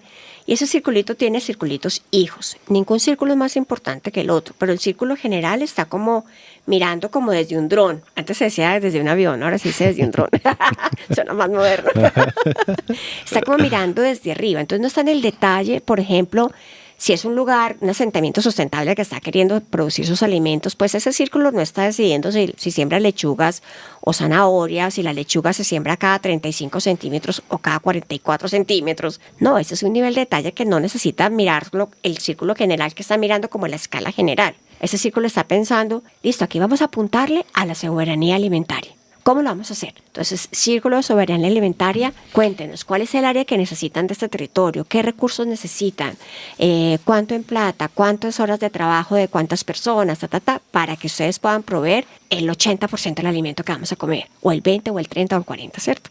Entonces mira que son sencillamente niveles de escalas diferentes, escalas de una aproximación más global o de aproximación al detalle. Entonces los círculos madres tienen circulitos hijitos, tantos como sea necesario para que cada circulito tenga especificidad suficiente y particularidad suficiente de trabajo y que sean suficientemente chiquitos. No es una asamblea de 40 personas, un círculo no es de 40 personas. Sugerimos que sean círculos de máximo 7, 8 personas. Que puedan tomar decisiones de que forma puedan tomar ágil. decisiones eficientes, porque acuérdate que queremos encarnar la eficiencia. No que cada reunión sea, no, pues mientras subimos la voz de 40 personas, ya los primeros 39 se durmieron, cuando le tocó el turno al 40º para hablar, o no habla, ¿cierto? Claro. Entonces, por eso buscamos ser círculos pequeños, operativos, con claras responsabilidades, con un coordinador que enlaza con el círculo madre y un delegado que enlaza en la otra dirección. Es decir, uno está como enlazando, llevando la información del círculo madre al círculo hijo y el otro del círculo hijo al círculo madre. Es un doble enlace. Así como en los animales tenemos venas y arterias, uno lleva la sangre oxigenada hacia el resto de las células ya bombeadas por los pulmones y el corazón, y los otros llevan la sangre que necesita ser oxigenada para que vuelva hacia el corazón a ser bombeada, ¿verdad? Entonces ese doble flujo de información es muy importante. ¿Ese doble flujo es el que se llama doble enlace? Los dobles enlaces, que son el coordinador y el representante o delegado. El doble enlace siempre son estos roles predeterminados de alguna forma. Que se eligen de una manera que ya te voy a contar cómo se eligen, que es súper interesante. Entonces esas dos personas tienen ese papel, ser el enlace con el círculo madre, entre círculo madre y círculo hijo. Entonces cada círculo tiene esos dos enlaces, círculo madre, quien enlaza con el círculo madre y con el círculo hijo. Y tiene otros dos roles muy importantes, que es el facilitador, es la persona que ayuda a facilitar las decisiones, da los turnos en las rondas para tomar decisiones, para escuchar las voces de todos, para ayudar a motivar al más silencioso, al más introvertido, al que le da más pena hablar, a que también hable, al que se sienta en la palabra porque yo soy el que sé de esto, ayudar a modelar esas autoridades en la palabra, ¿cierto? Y el secretario, que es el que ayuda a tomar notas para que no se nos olvide lo que estamos decidiendo y nos quede un registro histórico de lo que estamos acordando. Y otro elemento muy importante, entonces imagínense en esa estructura, imagínense un circulito central con muchos circulitos hijos al lado. Cada circulito de esos al lado puede tener otros hijitos y otros hijitos y otros hijitos y otros hijitos, como una figura fractal que se repite tantas veces como la complejidad de la estructura lo necesite. Claro, si somos un colectivo de 15 personas, probablemente 2 círculos o 3 sean suficientes. Pero si somos, por ejemplo, como Sociocracia Práctica, pues somos 67 personas. En SOFA somos ya hoy en día como, no sé, creo como 200 personas o 180. En solo Sopra, que es el círculo español, en español ya somos 66 personas o 65, pues claramente no estamos todos en un círculo. Tenemos un montón de círculos, entrenamientos, ecosistemas, academia. Tenemos varios círculos, ¿cierto? Para ser operativos. Contenido, comunicación y mercadeo, ¿sí? Y en el otro tema que te comentaba, que es muy interesante porque también rompe totalmente el paradigma, es cómo elegimos esos roles. Entonces, buscamos en sociocracia que no hay, primero no es el gerente, no hay un gerente que es el que dice usted hace tal cargo y usted desempeña tal cargo, sino que entre todos nos ponemos de acuerdo en quién es el mejor de entre nosotros, que cumple mejor las características que hemos descrito entre todos para cumplir un rol. Y normalmente un tercero nomina a la persona o tú te puedes autopostular te puedes autonominar también. O sea, primero hacemos el ejercicio de definir cuáles son las responsabilidades del rol. Luego decidimos entre todos cuáles son las características que debe tener una persona para ser él o la persona que mejor pueda desempeñar ese rol. Entonces ya tenemos como ese mapa y ojalá grande en un tablero o en el archivo, en el Drive, donde sea que lo vas a hacer, ¿cierto? Pero está claramente visible. Listo, estas son las funciones de este rol. Estas son las responsabilidades que idealmente debe tener una persona, características y habilidades. Y luego entonces dentro de nosotros, ¿quién es dentro de este grupo la persona que mejor puede cumplir ese rol? Eso nos rompe totalmente los esquemas de pensamiento, ¿no? No es votación, no es yo me pido, yo soy el que lo sé hacer, yo soy el que siempre lo he hecho y todo lo voy a seguir haciendo. No, la elección abierta se llama así, elección abierta o elección sociocrática de roles. Entonces, después de que definimos las responsabilidades y definimos las características o habilidades de la persona idónea para cumplir el rol, cada quien en un papelito dice yo fulano o fulana postulo a tal persona para el desempeño de ese rol. Y ahí es válido autopostularse. Si uno cree, si yo creo que yo soy la persona que dentro de todos nosotros, real y de manera sensata y honesta, soy quien mejor puedo cumplir el rol, yo me puedo postular. Eso no quiere decir que voy a ser la elegida, puede que elijamos a otra persona, pero yo puedo postularme a mí como a postularte a ti o a postular a cualquier otro. Luego, escuchamos las razones por las cuales cada quien postuló a otra persona, a quien postuló, a sí mismo o a otro. Entonces es importantísimo porque estamos diciéndole a esa persona, yo reconozco en ti estas habilidades. Pero eso hace solo cada círculo, ¿verdad? Cada círculo. Es decir, el círculo general no hace elecciones, ¿o sí? Claro, porque el círculo general también tiene facilitador y secretario. Y además ahí hay solo un representante, el doble enlace con cada... No es que nunca es en asamblea las elecciones, no son 67 personas que eligen nunca.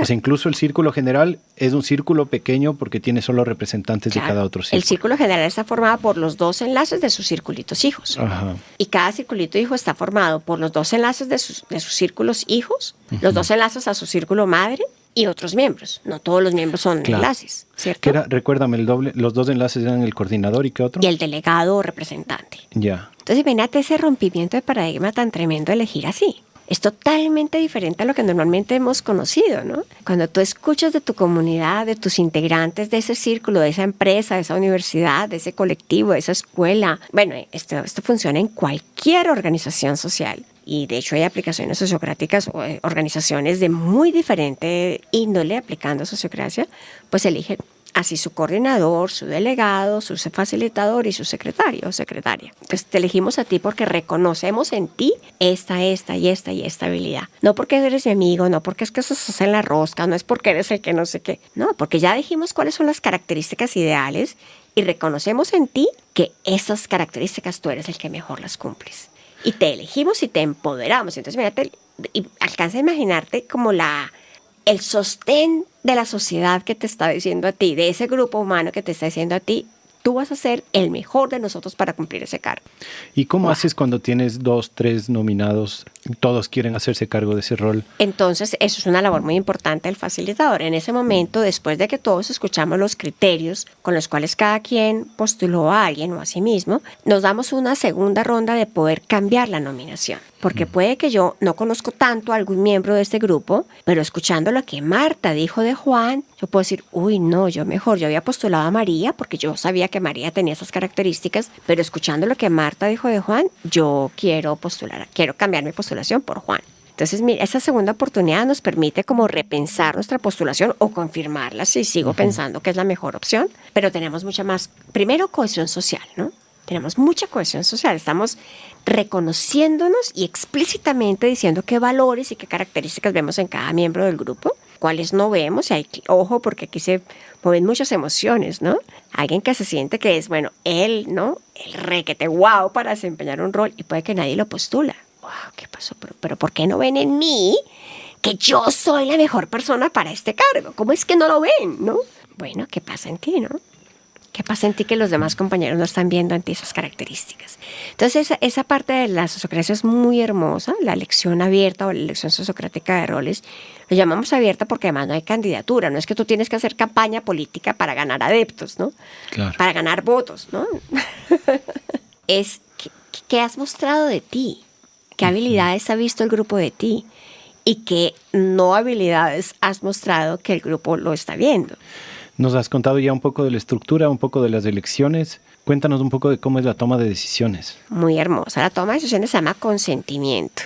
Esa es la partecita de la sociocracia que se parece al consenso. Muy diferente, pero es diferente, ¿sí? Es diferente, pero cuando hablamos de consenso, que ya lo he nombrado en 2 oportunidades, pues la gente dice, no, pero es que consenso es lo mismo que sociocracia. No, son súper diferentes. Además, porque la sociocracia, como ya conté, tiene todos esos otros elementos y uno de ellos es la forma de toma de decisiones. Se llama consentimiento y es muy linda porque lo que hacemos es basarnos en la inteligencia colectiva para leer primero el problema que queremos resolver, ¿no?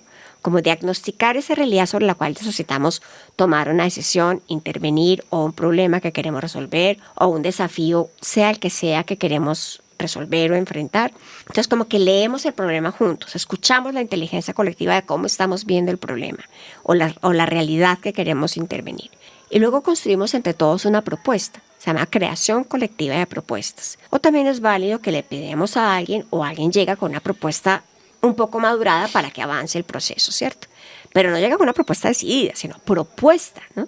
Es decir, alguien que se tomó el tiempo y el trabajo de buscar, de pensar, de crearse la idea, de si había que traer una cotización, pues de si es que esto vale estos pesos o estos dólares o esto no sé qué, ¿cierto? Para no empezar como una cosa como lucubrando en el vacío. Entonces la creación colectiva de propuestas nos permite como eso, a partir de ese sentir colectivo y de esas diferentes percepciones que tenemos todos de esa realidad y de esa posible solución, ¿cómo podemos crear una única decisión que nos dé sentido a todos? Que todos podamos decir, oiga, esta partecita, esta me gusta, esto me gusta. Es como imaginémonos en este momento que tenemos una bolita de barro y que juntos estamos horneando, estamos armando una sola escultura. Seguro que tú te imaginaste una cosa, yo me imagino otra distinta, pero tenemos el reto, es que es una sola escultura. No vamos a partir la bola en 2 y tú vas a hacer tu escultura y yo la mía. No, es una sola escultura, porque estamos juntos creando una sola propuesta, empresa, organización, lo que sea que estamos juntos, ¿cierto? O familia, o colegio, escuela, empresa, comunidad, ecoaldea, lo que sea, campamento, lo que sea, ¿no? Entonces, a partir de escuchar esas inteligencias de todos, vamos creando esa propuesta que nos guste a todos, que sea como en donde cada uno sienta que realmente su pedacito de voz pudo ser escuchada e incorporada en la creación de la propuesta. Ese es un proceso a veces un poco largo, a veces muy eficiente, depende de muchas cosas. Pero cuando ya tenemos como ensamblada la propuesta, que se basó como en esos elementos que todos pudimos visualizar que eran importantes que quedaran concebidos en la propuesta, entonces sometemos a un proceso que se llama consentimiento. Entonces ya creamos colectivamente la propuesta y pasamos al consentimiento. El consentimiento es que es el momento en el que yo digo, si siento que la propuesta para mí está suficientemente bueno por ahora, y suficientemente seguro para intentarlo. Esos son los 2 mantras de la sociocracia. Suficientemente bueno por ahora y suficientemente seguro para intentarlo. ¿Esto qué quiere decir? Que no nos vamos a quedar patinando en la diagnostiquitis, ¿no? En el diagnóstico de a los 5 años no hemos decidido porque es que no está suficientemente diagnosticada la realidad. El análisis parálisis. El parálisis por análisis que nos pasa mucho en el mundo latino. Esto es una cosa muy frecuente. Por eso yo creo que la sociocracia, a mí por lo menos, es una de las cosas que más me enamora de la sociocracia, además de las otras cosas que ya te he contado, como la elección de roles. Pero ese tema de no paralizarnos por análisis. Listo, ya tenemos una comprensión que hoy, con nuestra capacidad de ver y de comprender, y con la información que tenemos, ese es el panorama. Y con los seres que hoy somos, con el conocimiento que hoy tenemos, con la comprensión que hoy tenemos, estas son las soluciones que visualizamos. De esas soluciones, ¿cuáles podemos concebir? ¿Cómo podemos ensamblar una única solución? Y al mismo tiempo permite que si alguien tiene una objeción totalmente firme, esa sola persona puede, digamos, no dar paso a que se tome la decisión. Es decir, de lo que entiendo, el consentimiento implica que no tienes que estar absolutamente a favor de lo que se está haciendo, solo tiene que ser suficientemente seguro para intentarlo, suficientemente bueno por ahora, pero si es que tú sientes profundamente que si se toma esa decisión hay un riesgo serio para la sociedad, para la organización, tienes derecho de frenar esa toma de decisión, aunque sea solo uno y los otros 10 estén de acuerdo. Claro, pero muy importante, ahí quiero como complementar un poco lo que estás diciendo. Entonces, cuando empezamos a la ronda de consentimientos, pues de todo esto que ya ha pasado, ¿cierto? Llegamos a la ronda de consentimientos donde tienes dos opciones. O dices consiento, que quiere decir, para mí, esa propuesta, como la estamos entendiendo, es suficientemente buena por ahora y suficientemente seguro para intentarlo. Si no es suficientemente buena y suficientemente segura, tengo una objeción que es un regalo para mejorar la propuesta. No es para bloquear, no es bloquear. Que, retomando con el otro tema que habíamos traído, o con otra herramienta que hemos mencionado, que es el consenso, en el consenso tú sí bloqueas. En sociocracia y en consentimiento no bloqueas. Quiere decir que si tú tienes, lo que tú traes es un regalo para mejorar la propuesta y debes tener la capacidad de decir, la propuesta para mí no está segura, no está suficientemente buena y suficientemente segura para intentarlo, porque visualizo que si cambiamos esta parte de la propuesta, no pondríamos en riesgo a la comunidad o el colectivo, o no nos afectaría el cumplimiento de la misión y visión. No es porque es que no me gusta que la casa sea roja, porque es que a mí no me gusta el rojo. O sea, no es por capricho, es también aprendiendo a que todos tenemos unos rangos de preferencia, algo que me gusta más, pero puedo empezar como a flexibilizar y ampliar mi rango de preferencia para moverme en un rango de tolerancia. Es decir, a mí me gustan las casas blancas, pero la puedo pintar de blanco perla si al grupo le gusta más el blanco perla que el blanco marfil, claro. ¿Cierto? Entonces no nos quedamos en un montón de preferencias así súper rígidas, sino, bueno, puedo flexibilizar mi rango, ampliar mi capacidad de sentirme cómoda en un rango mayor, porque en ese rango mayor tengo más posibilidades de encontrarme con el rango mayor del otro y de la otra y del otro y del otro. Y al mismo tiempo, como yo le veo esto de la objeción, no sé si tiene otro nombre, pero no solo que es un regalo para el grupo ofrecer una forma de mejorar la propuesta o de que se haga más segura, sino que es un daño al colectivo no hacerlo si es que lo ves. Es decir, supuesto, si claro. es que tú sientes que hay algo que no es seguro, pero no quieres frenar el proceso, quieres que sea ágil y te pasas por encima de tus límites, a pesar de que tú veías que podía ser mejor, que no era seguro, le haces un daño al colectivo por querer ser más ágil, ¿no? Entonces, yo le veo súper importante también esto de tener tus límites claros y tu capacidad de alzar la voz cuando necesitas alzar la voz, y si es que se va a hacer más lento y frenar un poco el proceso por algo que tuviste, pues va a ser, ojalá, recibido como un regalo, porque es una ayuda al colectivo y es un daño si no lo haces y te pasas por encima de lo que estás viendo. Muy importante lo que estás diciendo. Entonces, y ahí están como modeladas como dos cosas al mismo tiempo, ¿no? Uno es cómo conozco mis límites, pero también cómo soy consciente de hasta dónde es sano ampliar mis límites. Y si mi límite es un límite como de torpeza y de terquedad, y porque es que me paro y esto es lo único, pues este sí es un límite que es importante invitarnos a flexibilizar, ¿cierto? Uh-huh. Pero cuando lo planteamos como un regalo, lo estoy primero planteándolo desde la construcción dinámica. Es una herramienta de gobernanza dinámica. De hecho, así se define también la sociocracia, herramienta de gobernanza dinámica. Porque no es que yo no permito que eso se haga así. Es que la casa no se puede pintar de ese color, es que no se puede hacer en ese sitio, es que no se puede. ¿Y qué tal sí? Y de hecho muchas veces invitamos a que la objeción se plantee de esa forma. ¿Y qué tal sí? Es decir, tienes el privilegio de que tú estás viendo algo que quizás los demás no están viendo. Y por eso los demás están consintiendo. Y si tú eres el objetor, el que está trayendo una objeción o un regalo, es porque tú estás pudiendo ver algo que el resto del grupo no está viendo. ¿Cómo vas a sacrificar al grupo del privilegio de ver eso? Por supuesto que no, ni por ti ni por el grupo. No, tómate el tiempo de manifestar con toda la valentía que esto requiere. Manifiesta eso nuevo que tú estás viendo que los demás no están viendo. Pero muy importante también es la forma en que tú lo manifiestas. Primero es manifestarlo, porque si te lo callas te estás haciendo daño a ti, al colectivo y al proceso.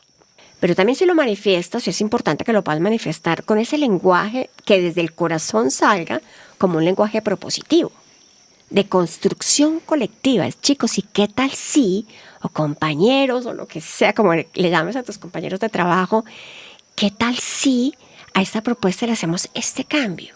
Y hay muchos cambios, a veces son cambios tan pequeños que si no nos permitimos pensarlo, a veces se nos vuelve como un vaso de agua, ¿no? Nos ahogamos en una gota de agua, ¿no? Y a veces son cosas muy sencillas. Por ejemplo, por decirte algún ejemplo, en una elección de roles, que ya lo nombramos, ¿cierto? Después de que las gentes postulan, pues tomamos la decisión, por consentimiento o cuál es al fin la persona que va a desempeñar el rol. Y hay alguien que puede estar como que no, y no se siente bien con esa persona que están postulando, quizás por alguna fricción interpersonal, bueno, quizás tuvo alguna situación con esa persona. Y a veces puede resolverse con cosas tan sencillas como, bueno, ¿y qué tal si retroalimentamos el desempeño de ese rol no en 6 meses, sino en 3 meses? Ah, claro, ya. Si yo voy a poder tener 3 meses para que en 3 meses sabemos que vamos a poder juntos analizar cómo va ese desempeño de ese rol y juntos ayudar a observar y a mejorar el desempeño de esa persona, ya me siento tranquilo. Entonces sí puedo consentir a esa persona que yo estaba, que decía que no consiente y que voy a objetar que esa persona sea el que desempeñe ese rol. Pues no, puedo consentir si nos comprometemos y acordamos que entonces en 3 meses retroalimentamos ese rol. Claro. En 6 meses no se siente suficientemente seguro, pero en 3 ya es suficientemente seguro, por más que no me guste. Claro, porque la idea. no va a sentir, o un año, ¿no? Uy, claro. Caramba, es un año con un riesgo de que una persona en un rol clave no esté cumpliendo bien. Claro. Wow, ¿cómo voy a consentir eso? Pero si en 3 meses vamos a retroalimentar, es distinto. Ahora, ¿cierto? Lo que me surge con todo esto y con procesos prácticos que hemos venido haciendo con esto también, es que es una herramienta que de alguna manera te obliga a una madurez emocional. Y a un crecimiento personal. Y eso no es fácil. Es decir, aprender a observar qué es lo que estás sintiendo, cómo comunicarlo de una forma no violenta, dónde poner tu límite. Y eso es como un proceso largo para todos, ¿no? Porque todos tenemos nuestras inmadureces, nuestros traumas, nuestros problemas y requiere de un proceso personal de cada una de las personas. Y si es que hay algunas de las personas que no están o viendo lo que necesitan hacer para crecer y madurar emocionalmente, o no están dispuestas a hacer el trabajo que tienen que hacer, o tienen tal vez traumas demasiado profundos como para superarlos a la par del colectivo, digamos. Eso es lo que normalmente frena o complica los procesos. Me quisieras porque también me gustaría escuchar un poco de las sombras de estos procesos, ¿no? Claro. Y a mí me suena que esa es tal vez la más grande. Cómo la inmadurez emocional de los participantes no permite que el proceso funcione. Claro, es muy importante lo que estás diciendo y claramente un proceso de transformación social como es acoger una herramienta de gobernanza tan transparente y tan dinámica va acompañado de un crecimiento personal y un crecimiento de transformación inmenso, porque incluye, entre otras, reconocer que no soy el dueño de la verdad, que solamente poseo un pedacito de la verdad tan valioso y tan importante y que por lo tanto debo permitirme escuchar el pedacito de verdad tuyo y el del otro y el de la otra y el del otro, el otro que no me cae tan bien, el otro que me encanta, el otro que es mi marido, el otro que no sé qué, ¿no? Eso nomás implica una transformación gigante, desposeer la verdad, reconocer la inteligencia colectiva que es mucho más sabia que la inteligencia individual. Que ese es otro cambio de paradigma que no es fácil de adoptar. No es nada fácil. Abrirnos a la retroalimentación es otro cambio inmenso. Imagínate, es como estar muy expuesto, ¿no? Ante el ojo de alguien muy inseguro en sí mismo es muy complicado una retroalimentación, porque son las demás personas observándote y diciéndote qué ven bien en el desempeño de tu rol y qué podría hacerse mejor. Y tú mismo diciéndole al resto del grupo qué sientes que está bien y qué podría hacerse mejor en el desempeño de tu rol. Eso es como un desnudarse, ¿no? Que para mucha gente es un nivel de vulnerabilidad que pasa sus límites, para muchas personas. Me recuerda lo que dijo ayer Darvesha en la sesión que tuvimos. Darvesha es una de las maestras de danzas del campamento en el que estamos acá. Y ella decía algo como, tú crees que estás guardando súper bien el secreto de tus vulnerabilidades y que nadie las puede ver, pero para el resto de gente son muy obvias. Exacto. Y eso te desnuda total, en especial cuando ya es una convivencia, cuando ya estás como en contacto recurrente. Claro. Y eso a mí me llegó bastante profundo, porque es como, claro, uno guarda sus cosas, sus heridas que cree que nadie se da cuenta, el que crees que para los demás tu ego, estás logrando manejar tu ego, qué sé yo, pero todos se dan cuenta. Claro. Y otro cambio social muy importante es que la mayoría de nosotros no fuimos formados en culturas realmente democráticas y participativas. Justo eso te iba a preguntar. Entonces nos encartamos cuando tenemos un espacio de poder y de participación. Para mucha gente es como, ¿y yo qué hago? ¿Cómo que voy a escuchar mi voz? y me tembla la voz y prefiero no callarme o me salgo del salón del miedo que me da que luego me van a dar el turno para hablar. Porque hay gente que nunca tuvo esa oportunidad, ni en la casa con sus padres, ni en el colegio con sus maestros, ni luego en el trabajo con sus jefes, ni con sus compañeros de trabajo. Y de pronto se encuentra un espacio donde le dicen, ¿y tu opinión cuál es? Y no saben, y no pueden hablar, se paralizan. Claro. Y les cuesta trabajo hablar y les cuesta mucho trabajo conectarse con su verdadera como comprensión de lo que quieren manifestar. Y es que es fuerte el cambio de paradigma en ese sentido porque la sociedad normal, digamos, occidental, no solo que es diferente, sino que trabaja en contra de eso. Es decir, claro, está acostumbrando a la gente a infantilizarla, incluso a los adultos. Es una sociedad infantilizada, pienso yo, en temas de gobernanza. Es como, no te preocupes, papá Estado se va a ocupar. De tu seguridad no te preocupes, está la policía. De tu política no te preocupes, están los políticos. Y entonces, más bien están cada vez tratando de entrenar más a la gente a que solo sea un ganado, digamos, que acepte lo que le dicen y que no puedas tomar decisiones. Y de pronto, no solo es, digamos, un cambio de paradigma es que la sociedad de alguna forma tiene una apertura, es a que te conviertas en un líder, ¿no? Entre comillas, y que consigas tú liderar a los otros borreguitos. Pero este es el doble cambio de paradigma de que no, ni vas a estar por encima ni vas a estar por debajo. Vas a ser uno más de una inteligencia colectiva que está gobernándose a sí misma. Estás diciendo algo muy sabio, así es. Y autogobernarnos implica autodeterminación, implica reconocerte capaz de transformar la realidad que quieres transformar, la que sea. Es que permanentemente estamos transformando nuestra realidad. Así sea la realidad tan sencilla como que como el desayuno con mi esposo, ¿no? Con mi esposo, claro. ¿No? Si preparo pancakes o arepa o pan, ¿no? O chocolate o avena. Si hoy me pongo este vestido rojo o me pongo el vestido café. Si elijo el rojo, elegí no usar el café. Cada cosa que hago en la vida es una elección entre dos o muchas opciones. En eso tan sencillo, ahí estoy autodeterminándome. Cuando es una decisión sola personal. Cuando es en la pareja o en la empresa o en el colectivo o en el colegio o en el emprendimiento o en la comunidad o en lo que sea, pues ya no son 2 o 3, sino 40, 20, 80, 100 personas. Y eso es algo que me gusta de la sociocracia, que permite, digamos, no es ciega a que existen jerarquías en la sociedad.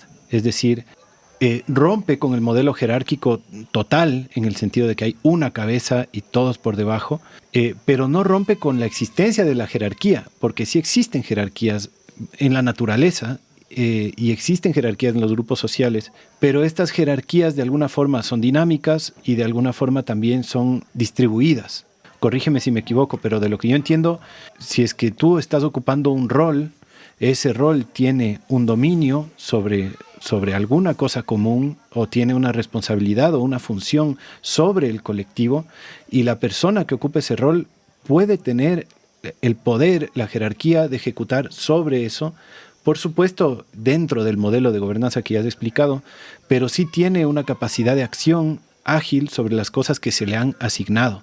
Claro. A mí me pasa con mi esposa, por ejemplo, que estamos también tratando una transición así, porque el modelo progresista de alguna forma occidental está como buscando el miti-miti, ¿no? Como, no, tenemos que tener igual tiempo de trabajar, igual tiempo de cuidar a los niños, decidir la mitad de veces tú qué comemos y la mitad de veces yo, la mitad de veces qué sé yo, ¿no? Como tratar de competir en esto de tener la misma cantidad de poder en la toma de decisiones para que no haya, qué sé yo, para que no haya una dictadura, para que no haya, no sé.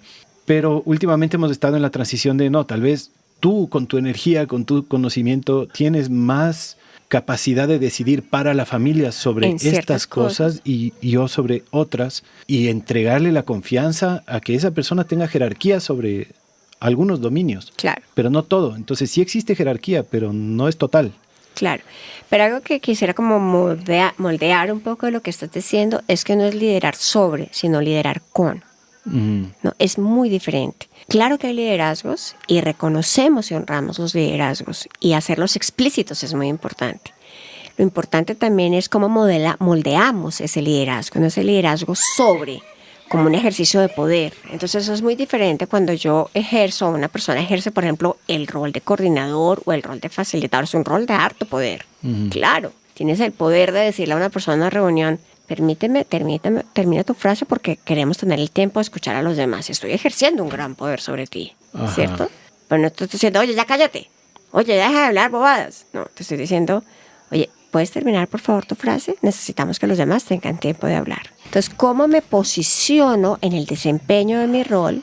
Entender que el liderazgo es un rol de poder y entender el poder como la capacidad de transformar algo desde el amor con los compañeros o con mis coequiperos, mis compañeros de círculo, para lograr el mejor propósito posible, cuidando las personas, cuidando el resultado y el proceso. Las tres cosas tenemos que cuidarlas. Ujú. ¿Sí? Sí. Y ahí me surge la otra observación que yo tengo sobre no solo esta herramienta, sino en general sobre los procesos de gobernanza más distribuidos, que es lo indispensable que es la facilitación. Y ese es otro choque cultural y ese es otro paradigma que se debe romper para poder aplicar esta herramienta. Uh-huh. Y ayer ya conversamos un poco de estas dificultades, pero la facilitación, cuando hay un grupo que está adoptando una herramienta como estas y la gente no conoce la herramienta, hay una persona, normalmente es lo que pasa, hay una persona que viene con la propuesta porque es la que escuchó de esto o conoce de esto. Para poder adoptar esto, se necesita que el grupo se entregue al liderazgo de esta persona que está facilitando, que le permita controlar de alguna forma el uso de la palabra, sobre qué vamos a hablar y sobre qué no vamos a hablar. Y el límite entre, digamos, es un rol muy delicado y muy complicado porque el límite entre ser parte de una inteligencia colectiva en donde todos están de acuerdo sobre qué van a hablar a ser la persona que decide sobre qué se va a hablar, uh-huh, es un límite que no es tan fácil de distinguir para todo el mundo, ¿no? Y también que no, como no tenemos tanto la cultura de la facilitación, también se nos junta con un montón de traumas que si es que hay alguien que está diciendo, ya, ahora por favor, me gustaría que está súper interesante lo que estás diciendo, pero no estamos hablando sobre esto, o por favor puedes terminar tu frase porque también queremos escuchar a otras personas, o tal vez tú ya hablaste demasiado, tal vez tú no has hablado, ¿qué piensas? Uh-huh. Qué sé yo. Se convierte en una especie de director que en nuestro imaginario nos recuerda al profesor en la primaria que está diciendo, tú hablas, tú no hablas, qué sé claro. yo. Y se requiere también, por un lado, una madurez emocional, como decíamos antes, de aceptar y confiar. Y por otro lado, que la persona que está ejerciendo ese rol esté realmente capacitada para hacerlo. Y hay poca gente capacitada para ser buenos facilitadores. Claro. ¿Te has encontrado en tus procesos con esa dificultad? ¿Cómo es ese tema? Muchísimo. Es una habilidad que hay que desarrollar también. Hay personas que tenemos de manera innata un poco más como un caldito de cultivo más propicio para desarrollar esa habilidad o fomentarla, como hay personas que pues necesitan trabajarla pues mucho más. Pero en efecto es una habilidad a desarrollar. La habilidad de la facilitación es una habilidad del director de orquesta. Él no está tocando ninguno de los instrumentos, pero si no ayuda a que todos toquen la misma partitura y en la misma velocidad, pues el caos va a ser muy grande, ¿no? Uh-huh. Entonces, el facilitador es esta persona que va a ayudar a que el grupo logre el mejor resultado de la manera más amorosa para el bien de todos, cuidando a todos, cuidando el resultado y el proceso y las personas. Entonces, se pone como estos tres chalecos.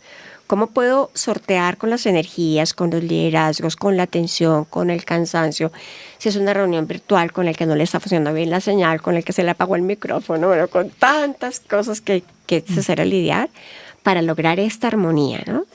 Y que termine la reunión y las personas sientan, fue gozoso el tiempo que invertimos juntos. Logramos resultados, tomamos decisiones que necesitábamos tomar. Porque si esta sensación no queda en el corazón de las personas, a la tercera o cuarta reunión ya la gente no quiere participar. Claro. Porque ¿qué te motiva a estar en un grupo si invertimos 2 horas de reunión y no concluimos nada? Ay, qué pereza. 2 horas oyendo a fulano y echar cháchara y decir cosas y repetir y no avanzábamos nada.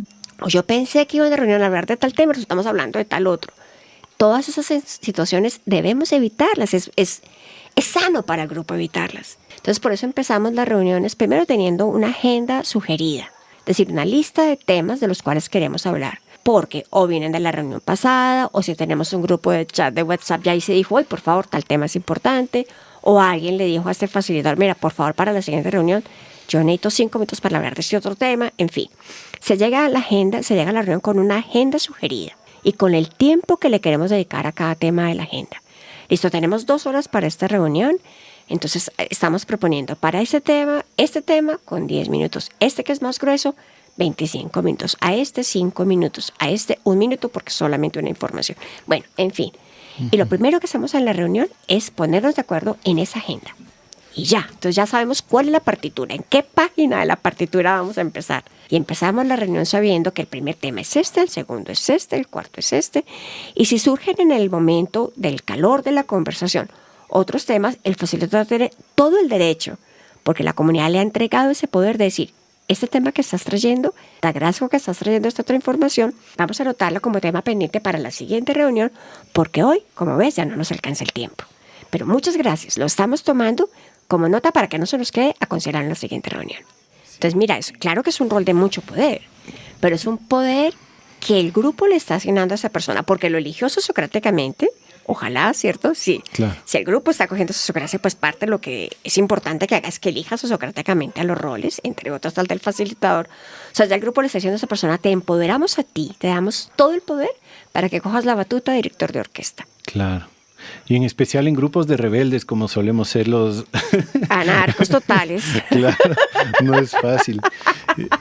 Y que además suele ser un problema cultural, no, digamos, no solo cultural, sino que también es difícil que esté en una planificación, en especial en las fases iniciales de estas transiciones, un presupuesto para que eso exista. Es decir, pensar desde un inicio que el trabajo de facilitar es un trabajo bien pesado, que requiere de mucha preparación y que los grupos normalmente no tienen recursos para eso, ¿no? Entonces, eso es una serie de cambios de paradigma necesarios para esto. El tiempo está pasando muy rápido y todavía quiero escuchar sobre tu nuevo proyecto en el que, o su nuevo proyecto, porque entiendo que es colectivo, claro, en el que están ya aplicando con todos estos 20 y tantos años de sabiduría de fundar Ecoaldeas y de aprender sobre estos métodos de gobernanza, estas herramientas de gobernanza. Cuéntame cómo es ahora el proceso de ahora.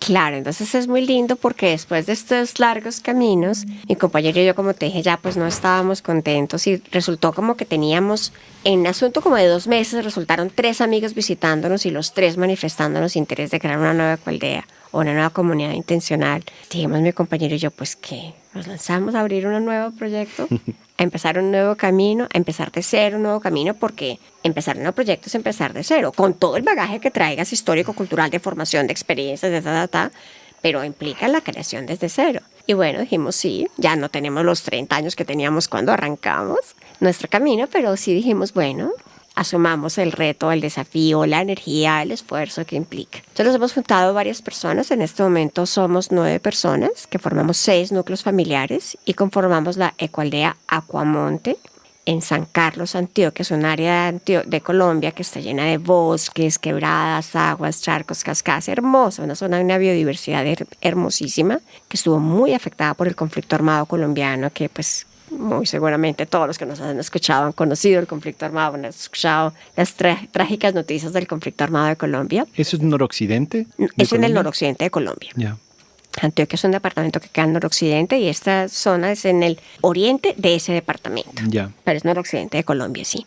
¿Y el ecosistema no son llanos todavía? No, es montaña. Mejor dicho, si no estás subiendo, estás bajando. No hay como dar un paso horizontal. O subes o bajas. Sí, es puras montañas, con mucha agua, bosques, una inmensa biodiversidad de aves, muy, muy, muy biodiverso. Más en la cordillera. En la cordillera andina. ¿Pero es bosque nublado? No, porque no estamos tan arriba. Estamos a 1.100 metros, 1.300 metros sobre el nivel del mar. Ya. El bosque nublado aquí está de los 2.000 para arriba. Entonces, es bosque tropical, bosque húmedo tropical, con bastante humedad, y más o menos unos 28 grados centígrados de temperatura promedio, 90% de humedad relativa, bueno, una zona bastante húmeda, lo cual propicia además mucho la diversidad, y la temperatura también propicia mucho la biodiversidad. Eso es parte pues de lo que nos llama ese territorio. Entonces, claro, es para nosotros, para Silvia y para mí, es una hermosa oportunidad de compartir también el aprendizaje que hemos tenido en esas otras 3 experiencias de comunidad que hemos tenido. De hecho, pues de todos los miembros que estamos ahora, somos los únicos que ya hemos tenido un camino de comunidad.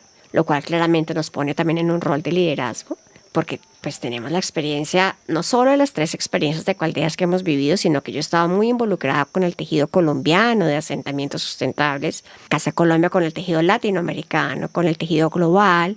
Fui vicepresidenta de la Red Global de Ecoaldeas. Entonces, pues llevo 25 años en el tejido y en conocer Ecoaldeas en el mundo entero y conocer las experiencias, los aciertos, los desaciertos. Pues esto claramente, y hablando de liderazgo, pues claramente me pone en un rol de liderazgo, no solo por ser una de las miembros del equipo Semilla, que así nos llamamos el grupo de fundadores, sino por la experiencia previa que tengo, ¿verdad? Claro.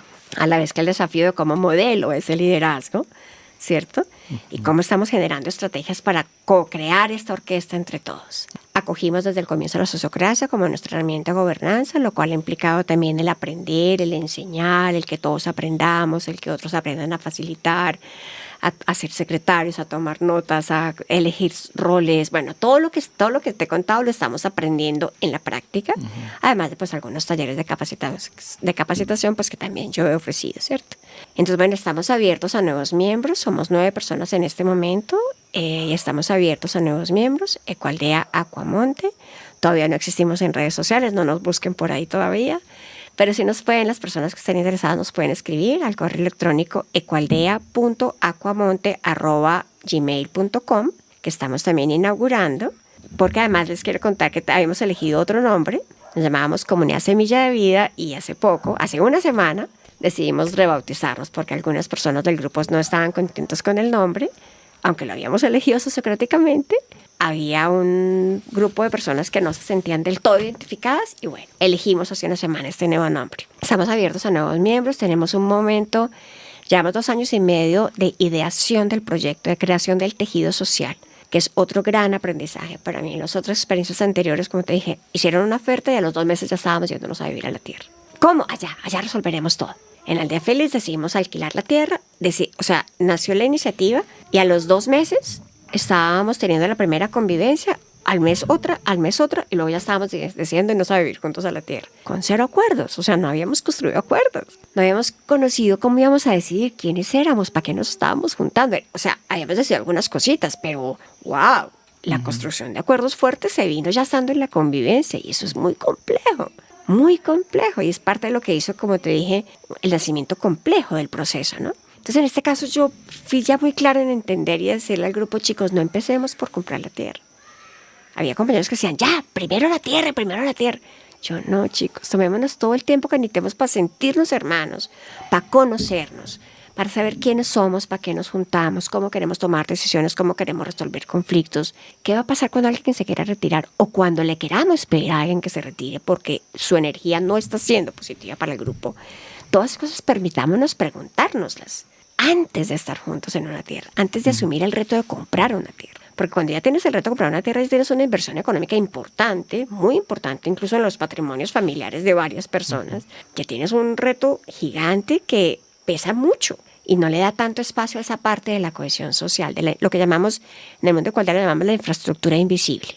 Así que en nuestro caso nos hemos tomado estos 2 años y medio de ideación del proyecto, de definición de estructuras, de acuerdos, de creación de un protocolo de aspirantazgo, de creación de un documento que llamamos Ideas Básicas Fundacionales, que es como nuestro documento que define quiénes somos, para qué nos juntamos, cómo sale alguien, cómo se retira cuando alguien se quiera retirar, cómo le pide la comunidad o bajo qué circunstancias la comunidad le puede pedir a alguien que se retire.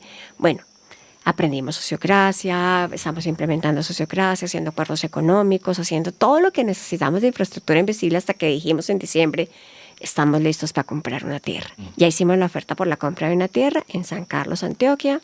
Estamos en este momento en la fase de resolver unas inconsistencias importantes en la documentación de ese predio, que si nos corresponde y se resuelve, pues será el predio que elijamos y si no, pues elegiremos otro. Porque el proyecto en este momento no está ligado a un territorio, es el proyecto que podemos mover a otro territorio. Sí, definitivamente esta propiedad, por algunas de las situaciones que tiene en este momento, pues no se resuelva, ¿cierto?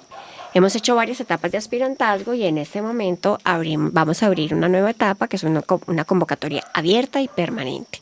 Es decir, si cualquier persona que está en este momento escuchándonos siente que le interese un proyecto que nos estamos juntando para cuidar la vida, para cuidarnos a nosotros, para co-crear este proyecto alternativo desde la inteligencia colectiva y siente que eso es lo que resuena proyecto sustentable en las montañas del oriente antioqueño de Colombia, pues escríbanos a ese correo y le enviaremos toda la información. Tenemos un video promocional, unos textos, unos documentos que le estamos enviando a las personas interesadas para que empiece un proceso de aspirantazgo y durante ese proceso, pues y juntos con esa persona tomaremos la decisión, esa persona y la comunidad, conociéndonos mutuamente.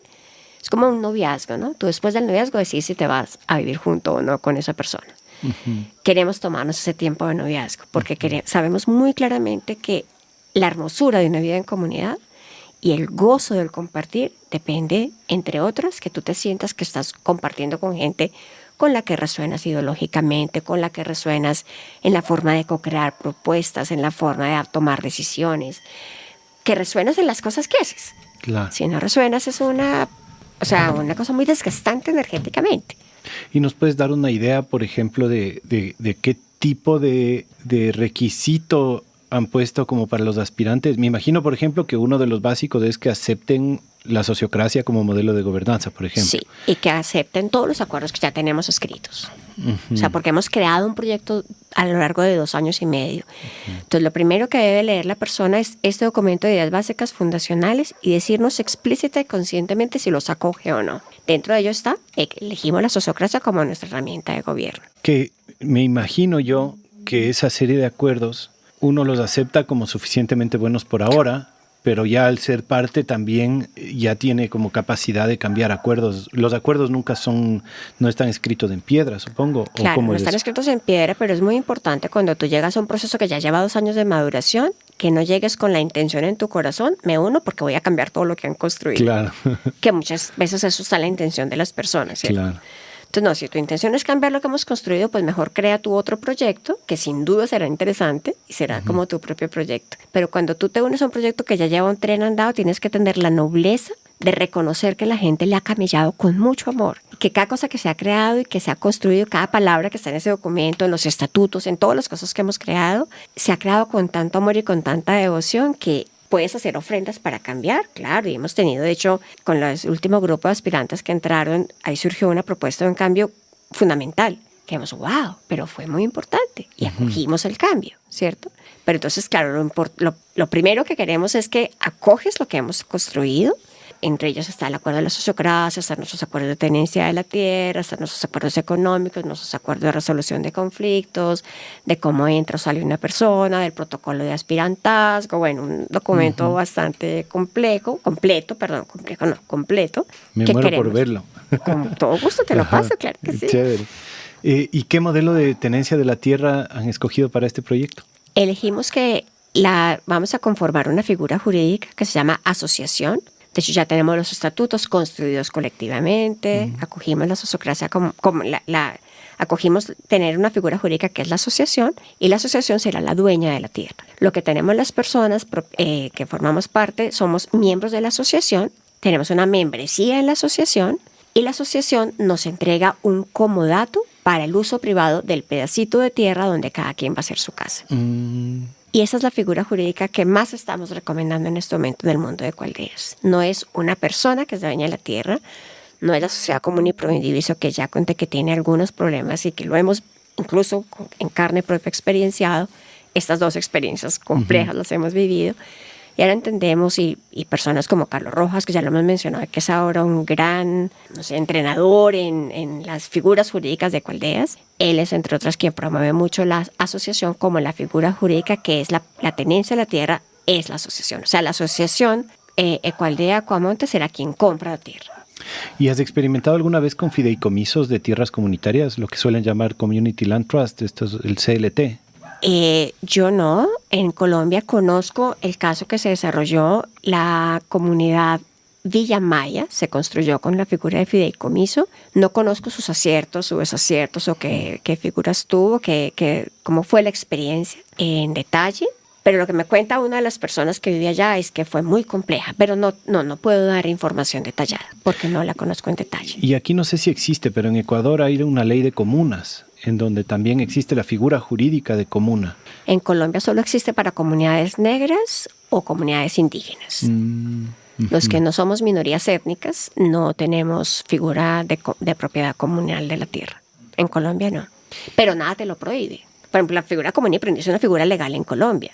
Las cooperativas son figuras legales en Colombia. La asociación como propietaria de tierra es una figura legal en Colombia. Qué interesante todo esto. Me gustaría quedarme 2 horas más bueno, preguntándote. hagamos otro podcast. De ley, si no se nos cansa la audiencia, si no se nos ha dormido ya. Sí, qué chévere. No, ahorita para cerrar solo quiero decirte que honro muchísimo tu camino. Me parece que es muy nutritivo para todas las personas que estamos con esta visión, con esta intención de cambiar la forma que nos relacionamos con nuestras comunidades y con la tierra. Y creo que todo esto que tú has hecho abre camino para otros que venimos atrás y te lo agradezco muchísimo. Y te abro el micrófono para que digas unas palabras finales a la audiencia. No sé si quieras... no sé, solo despedirte o tal vez algo que yo no te pregunté que te gustaría decir. No, pues invitarlos a todos quienes quieran conocer más, por ejemplo, los servicios de Sociocracia Práctica. Búsquenos en nuestras redes sociales. Estamos en Instagram, Sociocracia Práctica. En la página web, busquen www.sociocracia Práctica, ahí nos van a encontrar.